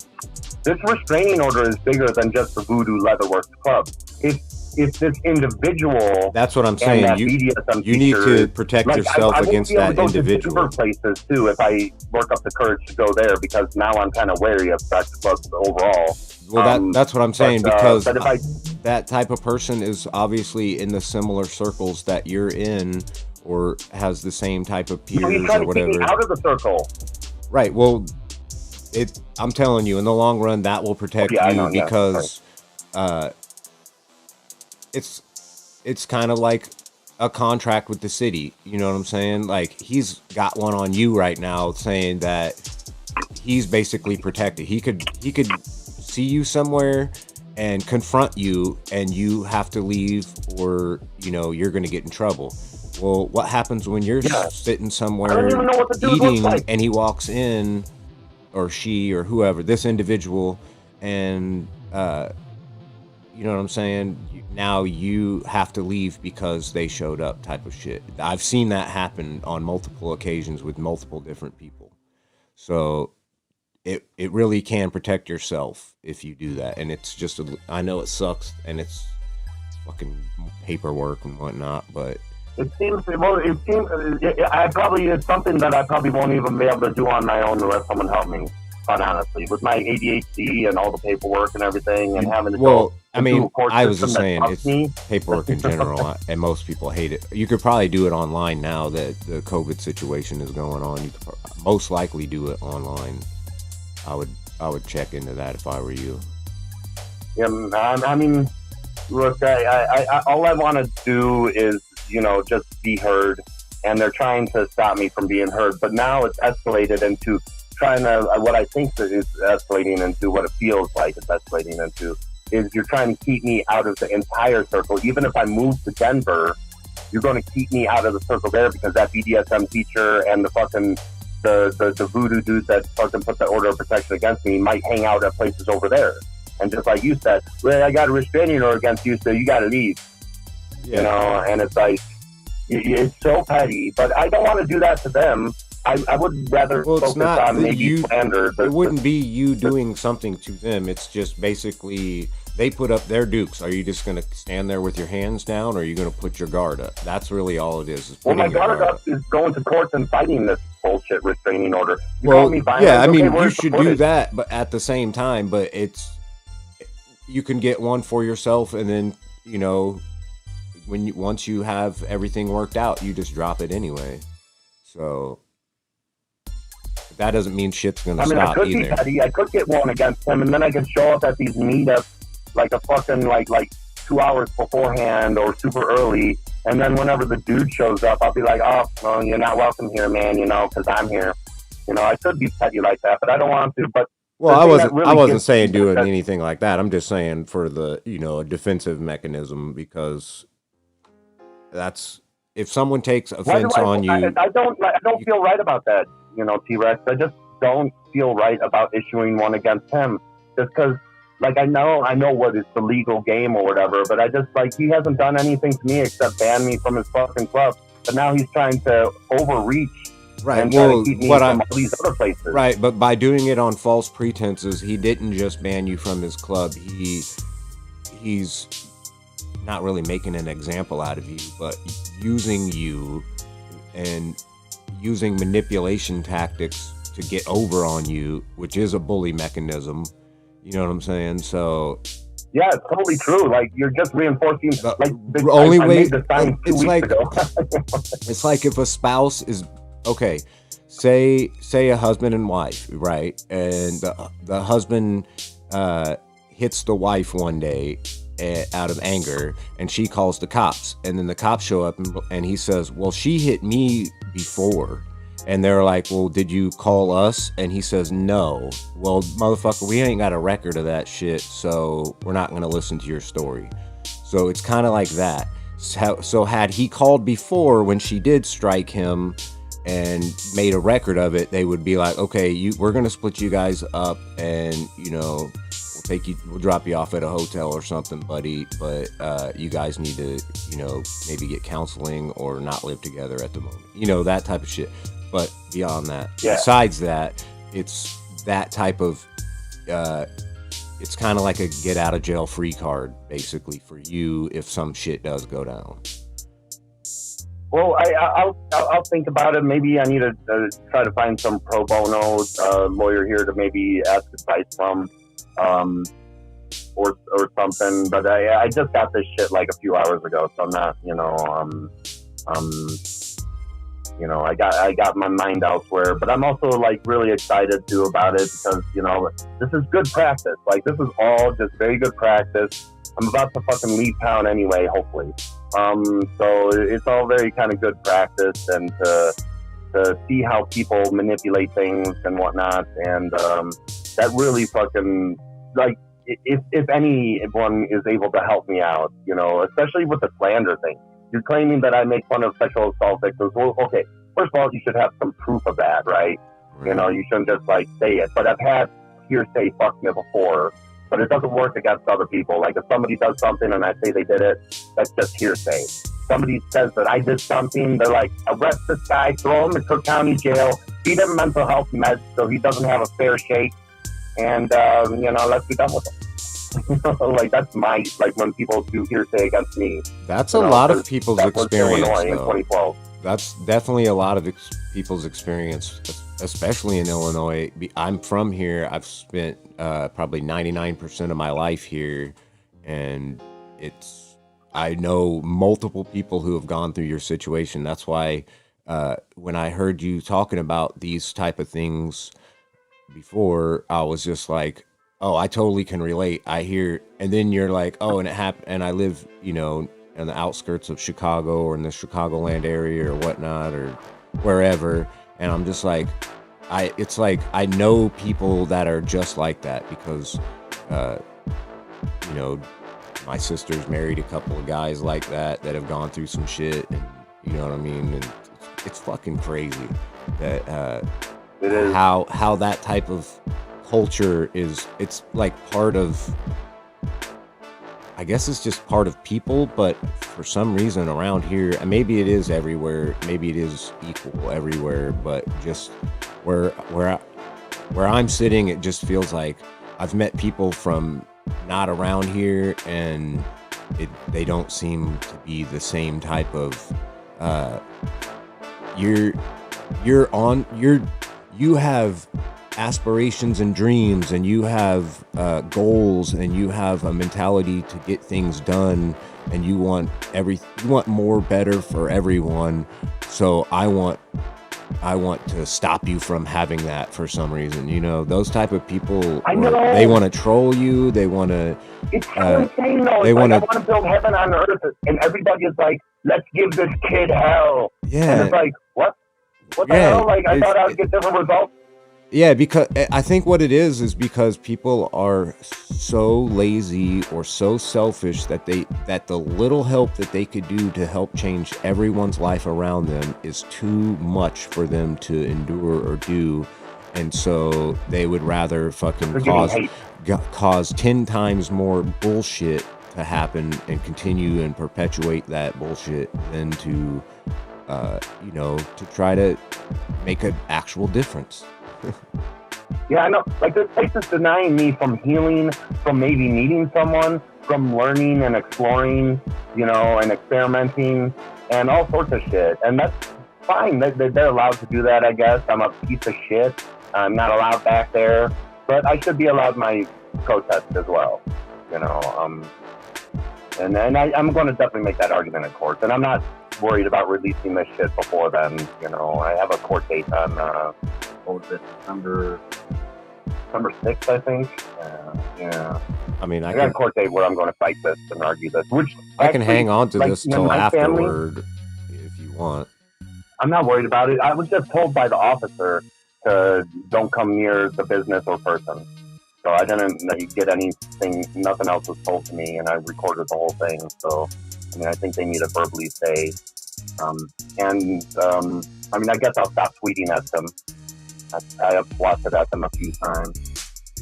But I blocked them on my Right, FetLife yes. account, which is where I found them through. And where, like, I explained, like, in 7 pages, essentially, like, the situation, who I am, how I'm going to respond, you know, like, you write your own chapters in my story, I'm going to tell America, you know, like shit like that. Like, it's not violent. Me wanting to know someone's name isn't fucking, it's just like, I need to have a name. I'm tired of calling a dude horseboy. I should have a name to go with the person that did me wrong. You know, whether I could put it up on YouTube or not, but when I actually, like, if someone does write a book or whatever, or, like, you know, all facts, you know, are here, you know, I need to have this information so I can be factually accurate, you know. Have you? Going back a few sentences from what you said. Have you thought about writing your own book? I just don't have the attention span for it. I was thinking it, but if someone else like, I came across this writer. He said he was an author, and we were playing Friday the 13th, a video game through Steam, and this was probably like a year ago, and I was like, oh, dude, I got an awesome story, and you could help write it, and you could take like a small percentage, and then everything else I wanted to go to like some good cause. And then no word. No word back. Like I'm doing other stuff. I don't think it was no word, but I think it was like, oh, well, I'm not really that interested. I do like sci-fi adventures or something like that.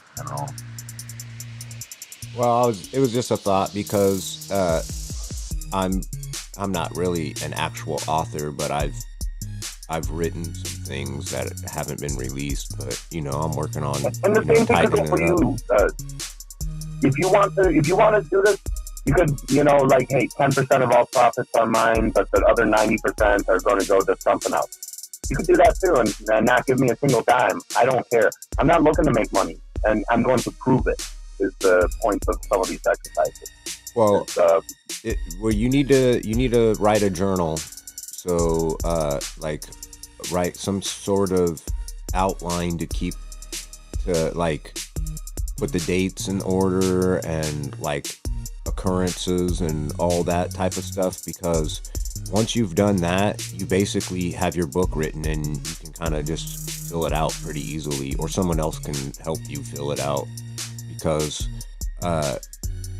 really all that information is in your head right there, you know what I'm saying? And I know it sounds like, oh wow, writing a book is a lot of work, but really I know. It's more about being consistent. So if you write 2 paragraphs a day and it takes you 1 year to write whether it be 730 paragraphs or something, boom, you have a book.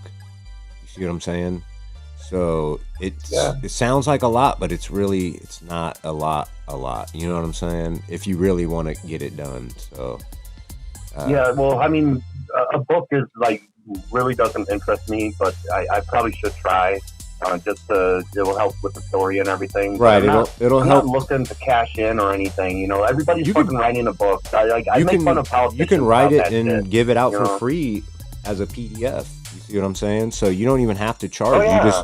You can write a book to help people get interested in your story and get behind your movement. I never had that thought before. Oh my god! You could put it as a PDF and give it away for free, Chris. And I'm like, oh shit. Yeah, you don't even have to print it. Yeah, you just write it once, and then put a link up somewhere where people can get a hold of it, and then all your social media links where people can get a hold of you directly. And then boom, you can cultivate a culture around your ideas, and you have the story already. You don't have to you can repeat everything because you've lived it, but you can direct people to that. If hey, I heard this and this, where can I find more? And then boom, read the book or all the videos that you're making about it. You know what I'm saying? About your experiences. Like how you're doing the IRL type, doing the having conversations with real people, and then doing protests and stuff like that, showing you're actually getting involved. And then people will see, hey, this guy isn't bullshitting. He's actually doing the shit he says, because you actually are. You know what I mean? You have video proof of it.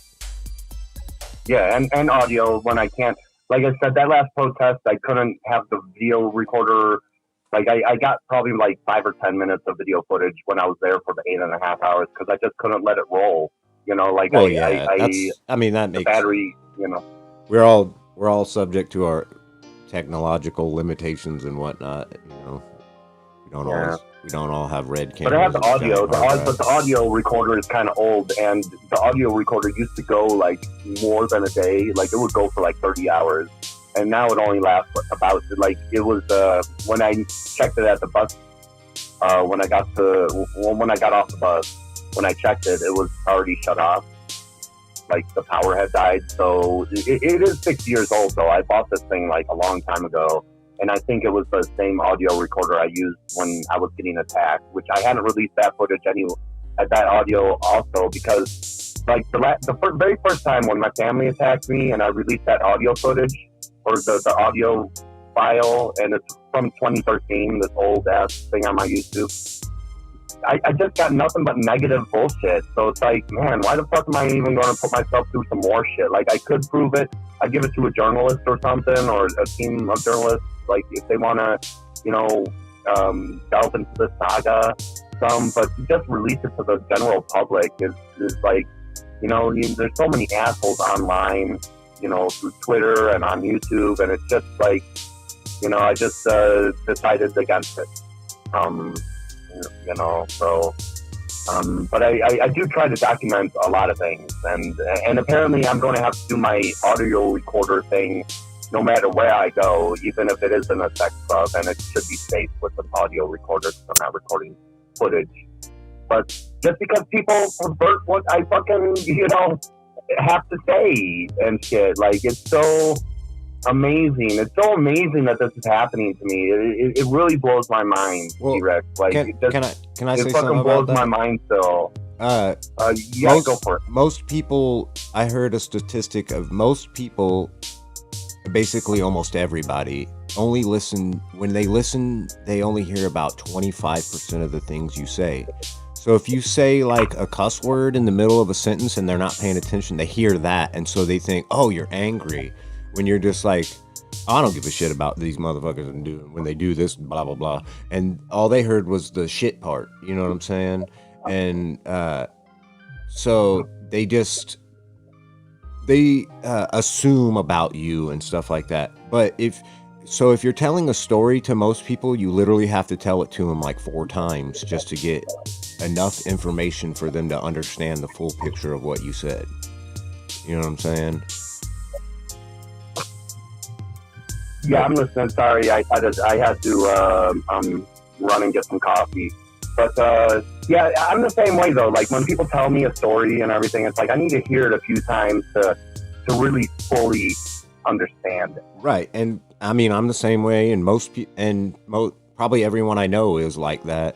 So that's just how a part of how being a human is, and it's really tough because unless you come out with all the information in like one sentence that's easily digestible for a human brain, which most things aren't, because everything is complicated, especially a situation that you're going through, because most people have never gone through any adversity whatsoever. They go through, like, they might talk back to their parents or get in some minor trouble as a student or outside of school, and then they keep their shit together. They're a drone for their job, and they don't really think about life outside of their kind of meaningless job or life, you know what I'm saying? So a lot of people never get to that point where they view, well, I could make a difference, and if I make a difference in 1,000 people's life, I'll have like a legacy that will, to me, live on forever, because those people will, remember how much I helped them and their community or whoever it might be. You know what I'm saying? So that right there is enough for a lot of people, and other people. Well, I'm just saying, the average person that would do something like that would. That it's just the virtue alone is enough for them to want to help people and feel good and do the right thing. Whereas most people are selfish, greedy assholes that don't give a fuck about you and yours, as long as theirs is all good. You know what I'm saying? As long as them and the people they love and that already they have bias for, as long as those people are taken care of, they don't give a fuck about your shit. That's why there's so much violence against people in general, because it's hard to relate. It's easy to not relate to somebody when you try not to relate to them, because if someone's saying something online that I don't agree with, even if we agree on 99% of everything else, like I was tweeting about mustard ketchup earlier. Somebody said that they don't really put ketchup on fries, and I agree. I'd eat them plain or something else other than ketchup. And I'm sure that there's going to be 1,000 people on there like, oh, you're crazy. You have to have ketchup with fries. That's insane. You know what I'm saying? But who really gives a shit? You know what I'm saying?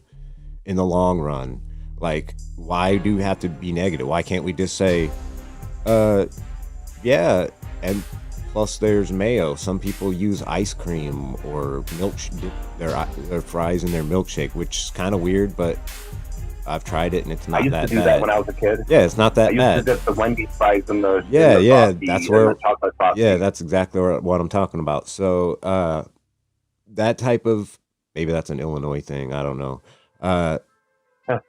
But but I'm sure when I go back to Twitter the next time, I'm going to see like 10 people saying, you're out of your mind. How can you not have ketchup in your house? Well, we have it to make meatloaf or something. But we're taught to be negative. That negativity is just instilled in America's society in so many ways. Right. In so many ways. And like, we don't even realize it, that we're doing it. Yeah. I think for most people. And we always hear people saying, well, you can believe what you want or think what you want or do what you want, but everybody wants to tell you what you should be doing based on their ideals and their biases. So yeah, it kind of is freaky weird. Yeah. I forget what I was going to say. Damn it. But this, it's just all I'm saying. I'm not even trying to, like, man, a few months ago, this shit might have really, like, fucked me up mentally, like what's happening right now. But I'm not letting it get me down at all. It is hard, but, I got to do everything myself, it seems, and I can't do what I want to do, like what I aspire to do. I can't do it by myself, is the thing. Well, you have to find that support. You have to build up. I'm trying to heal myself. You have to build up a team of people around you that are like-minded. They don't have to agree with you on everything, but the main points, like giving freedom back to the people, and giving the choices back to people instead of just giving them these false choices. You know what I'm saying? And it's kind of like how back in the day they would say no taxation without representation. Well, certain groups of people don't have representation. Certain people pay taxes for things that they don't get benefits from, and it doesn't really benefit anyone else but the government themselves, like paying into the stupid, like, military industrial complex they can get themselves bullshit. Fatter and fatter reasons. Right, and it doesn't help the people. You know what I'm saying? So, but a lot of times people vote against their own best interest because they don't know any better, because they're either uneducated or they're for a certain specific side, left or right, whichever, red or blue or whatnot, and they only vote a specific way, and it's not like... Yeah, they're just taught, like... They're limited to... Think of it like sports. They're limited to the this red two... side and the blue side, and... Yeah. And it's like we could be watching another sport that's just as entertaining. We don't have to watch just this one sport with these same teams over and over. Yeah, and it's why can't we see some expansion teams, or kind of sports metaphorically, why can't we? Well, I mean, the education thing is a big hurdle to that would probably be the thing. That would be the reason why I wouldn't get elected, is because, and I'm not saying that people are stupid. People just don't have the knowledge. They don't have the time to even learn the knowledge if they wanted to. They don't have the knowledge to make these informed decisions.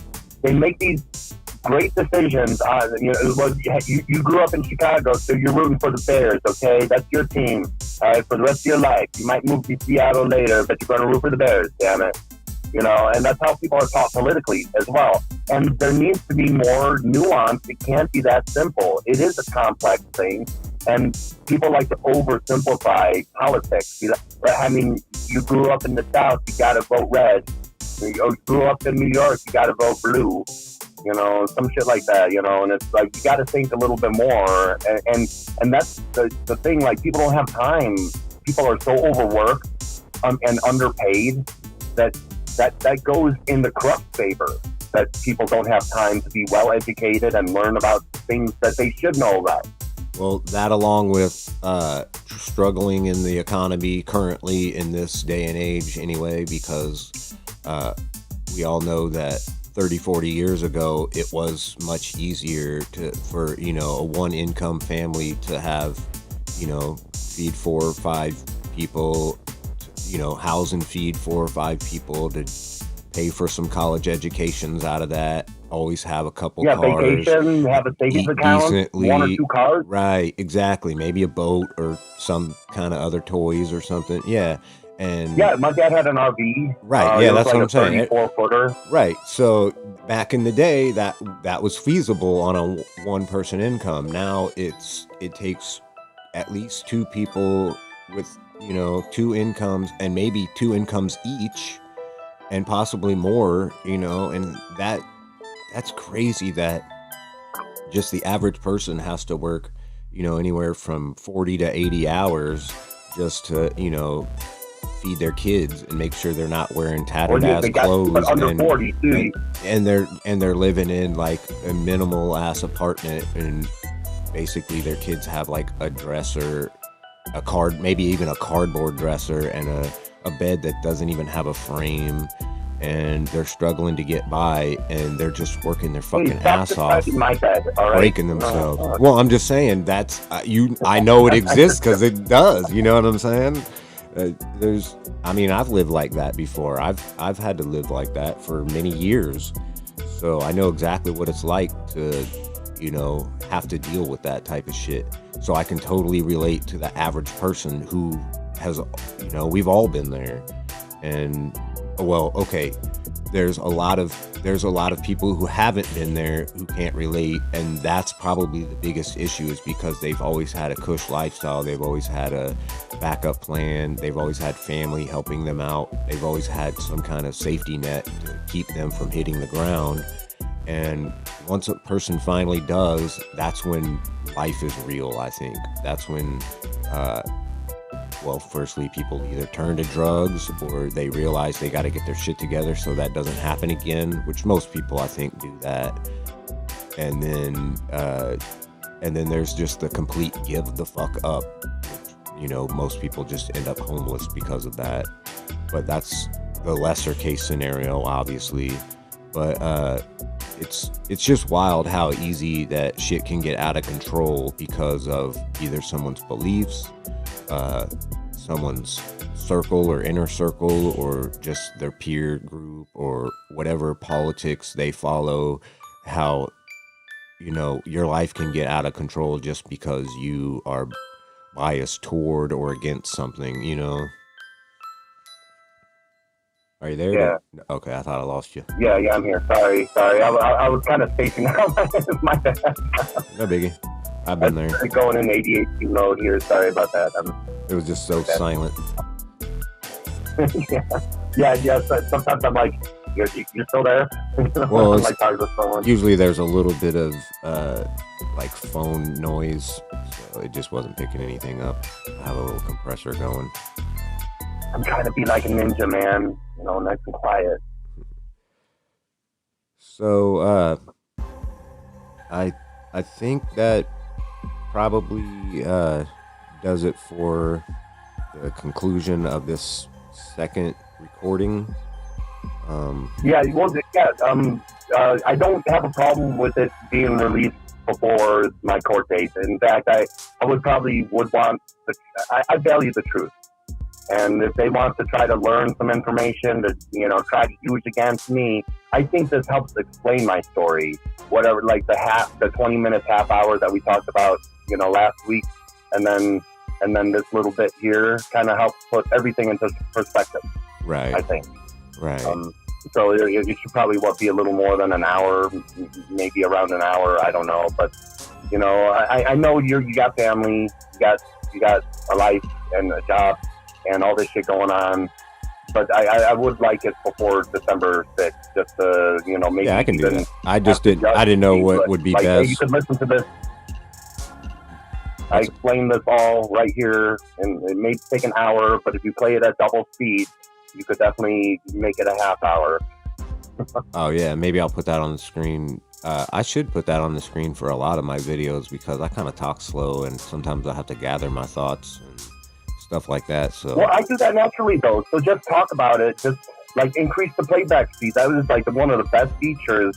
Oh, I do that YouTube myself. Has added. My daughter. Yeah, I do that.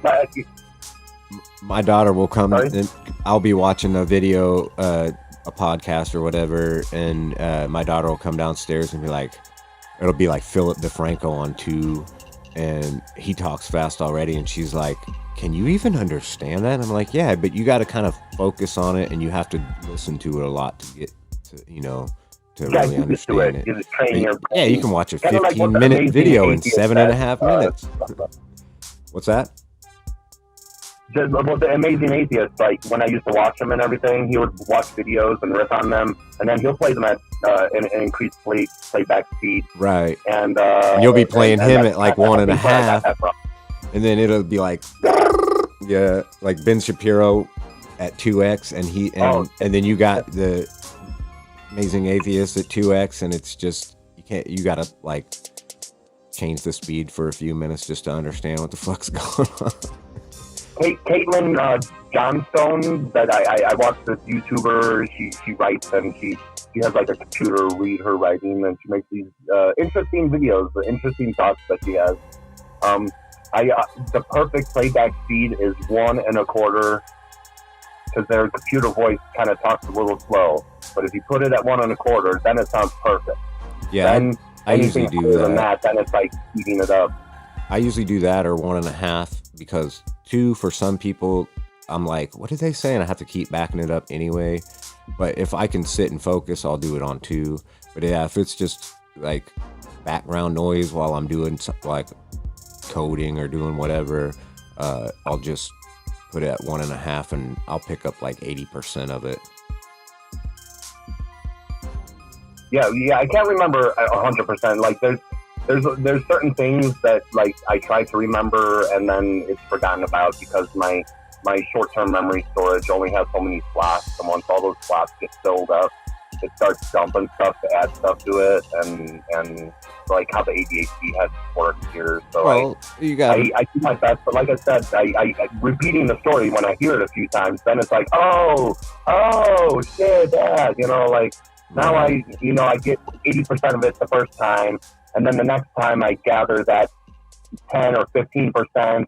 And then like the third time I gather that little last bit that I missed. And it's like, oh, okay. Now I understand 100% of everything. Yeah, I used to talk to people at work when we'd be like on break or waiting for a burn permit or something like that. And one guy was like, dude, you always say your stories exactly the same. I feel like he's like, I'll hear you say it the first time and I'll get a good idea of it. The second time I'm like, I feel like I know exactly what you're talking about. And then the third time I can see it in my head like a movie. And he was like, you should start doing videos where you talk about those stories, which is kind of where motivation came from. And he would say stuff like, you have the wildest stories of the stuff that happened to you in your childhood. They don't even sound believable. It sounds like some shit out of a movie. And I was like, shit, if this was made into a movie, people wouldn't be able to see it because it's so fucking crazy. You know what I'm saying? Because it's basically the crazy shit that happened would be NC-17 for sure. And I'd have to cut most of it out, so then it wouldn't be the same, So, I don't know. I've just had a knack for that. I don't know. It's kind of weird, but no, you're all right. I went off in a tangent there anyway. Well, I did want to jump in. I don't know if you'll add this in or leave it in, but I remember in our last chat last week, you were talking about censorship and like Alex Jones is banned off YouTube, and I disagree with that. I think the dude is a nut. And maybe with like YouTube or like Facebook, they should reference court cases because, you know, Alex Jones had a court case where he's like, oh, I'm just like an entertainer, you guys. Like, you know, I'm not really like news. And Rachel Maddow does the same shit. So you put these fucking court cases in, like, here's what they said or something like that. Reference the court case.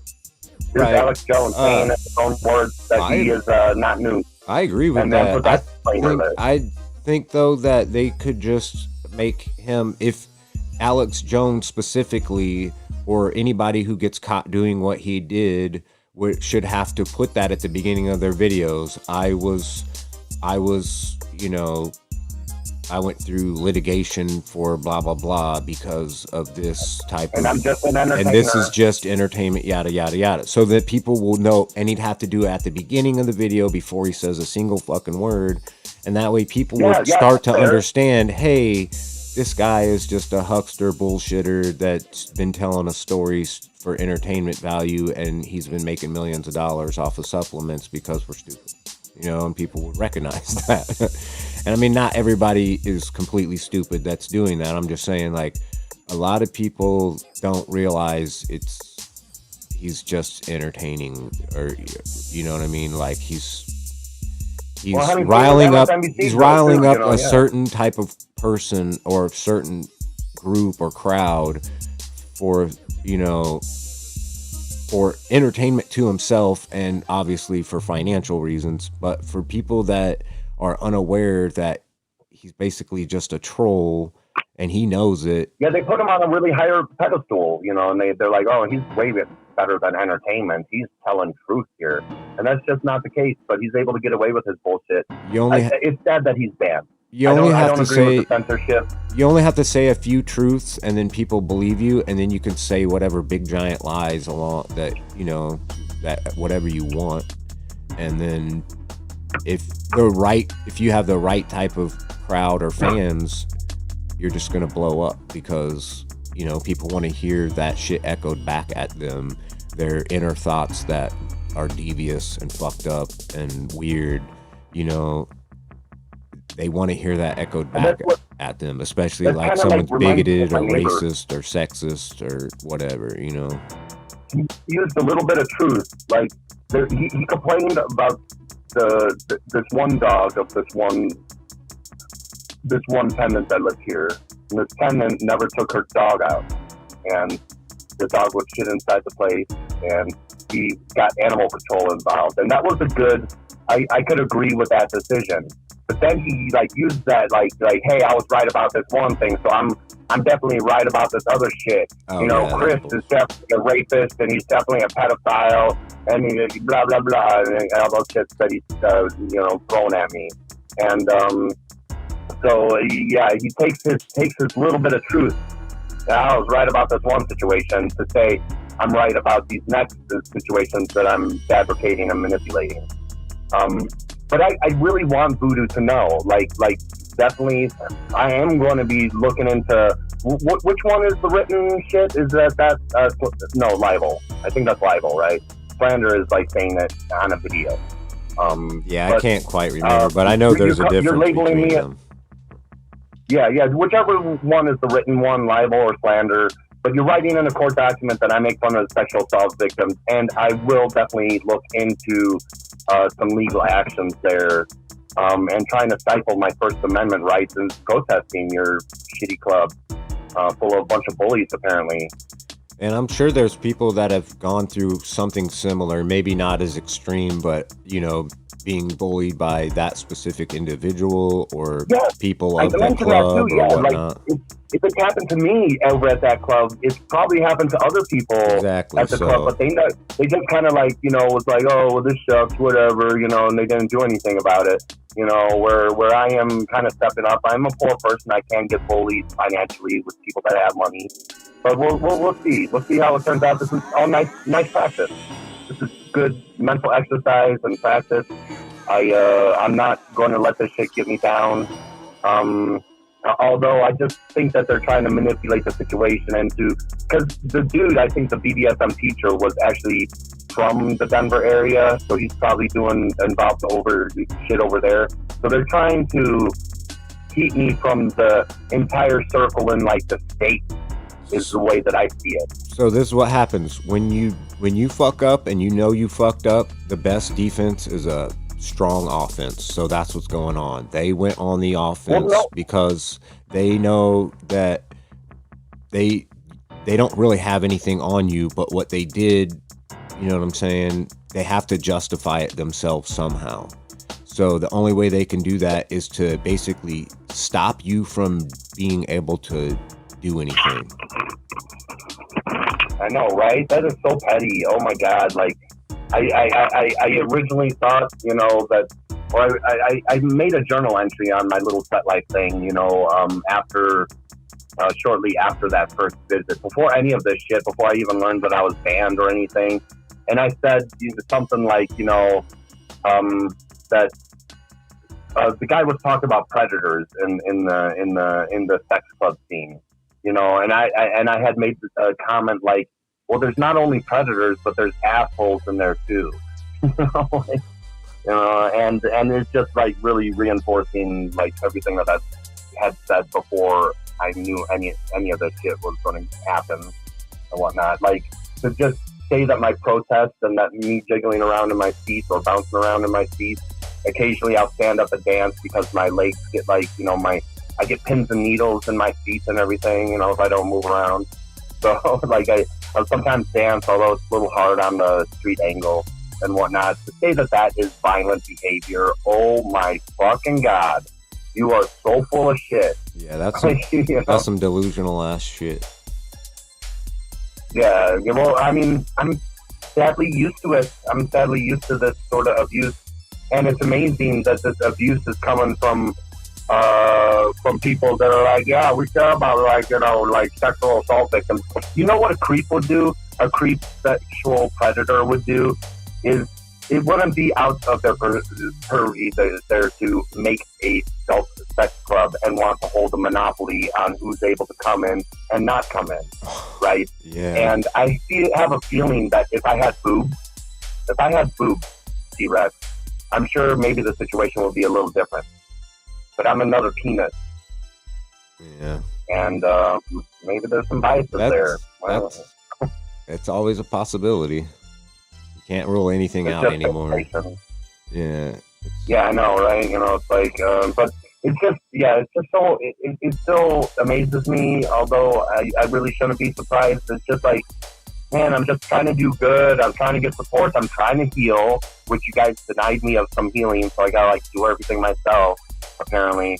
You know, I can't even get, like, fucking, like, a decent night, you know, at a sex club, right? You know, and, not that I even would have had sex, like, you know, like during their little swinger or orgy parties that they have.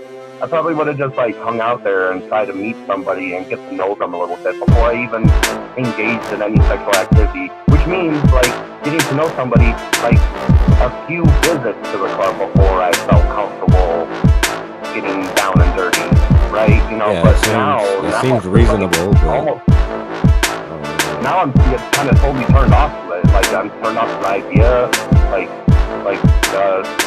I was, you know, seriously considering, like, long before any of this shit. Since, you know, like, having a sex party at the White House.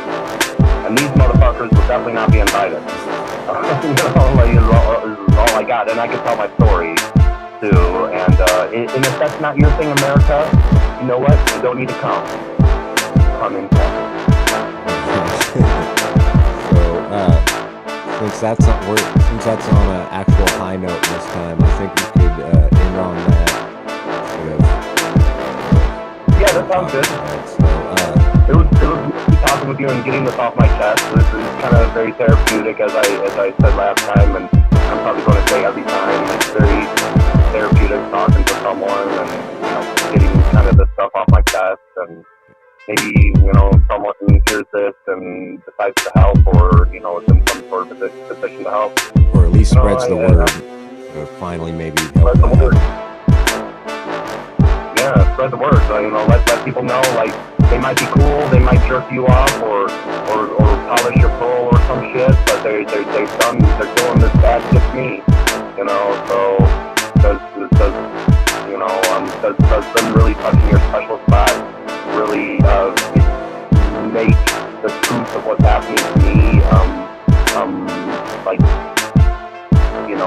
like good it's through their eyes. Like I don't know. I mean, I think you know, most reasonable people would be like, yes, well, you know, you're mostly not an asshole, but this one dude here, you are really, you know, acting like an asshole to. I think honest people would be able to do that, but you know, who knows what kind of relationship structures they have. There's like some relationship structures where they're like the dominant makes all the decisions for the sub. Right. You know, if like you surround writing yourself, checks and everything. if you surround yourself with all subs, then that's kind of the environment that he's cultivating. But we can talk about Yeah. this more as things develop. As you know, Yeah. I'm sure more shit will turn up about it. You know what I'm saying? More information. I'll definitely have something to talk about on December 6th if you want to chat then. Okay, or, yeah, you know, we'll before, but we'll schedule something before and after that. Well, yeah, I should have like a day or two between then, at least. So we'll have a before lead up and then a aftermath. How's that? all right, sounds good. Thank you so much. I really appreciate you, man. Like I don't really have the words to describe how much I appreciate what you're doing. Well, You know, I appreciate doing means it, so much. and I feel like you have a lot of not only entertainment value, but a lot of informational value and a lot of ideas that, you know, crack people's heads, and they go, "Oh, wait, we could do that? It's that easy?" You know what I mean? So all we got to do is Yeah. go with it, you know, instead of go against it. Oh, you know, so I appreciate that you have those perspectives that, you know, motivate me to get other people aware. So Well, thank you. so It anyways, means a lot. you have a great rest of your evening, and I hope everything goes well on the 6th, obviously, and I'll keep up with you between then. We'll chat anyway, so all right. Yeah. You have yourself a good Thanksgiving. Have fun with the family and your friends. All right, I can't wait to eat some pie. So I'm anyway, cooking a turkey, but I'm going to share it with all my neighbors that aren't toxic. hey, that's what it's all about.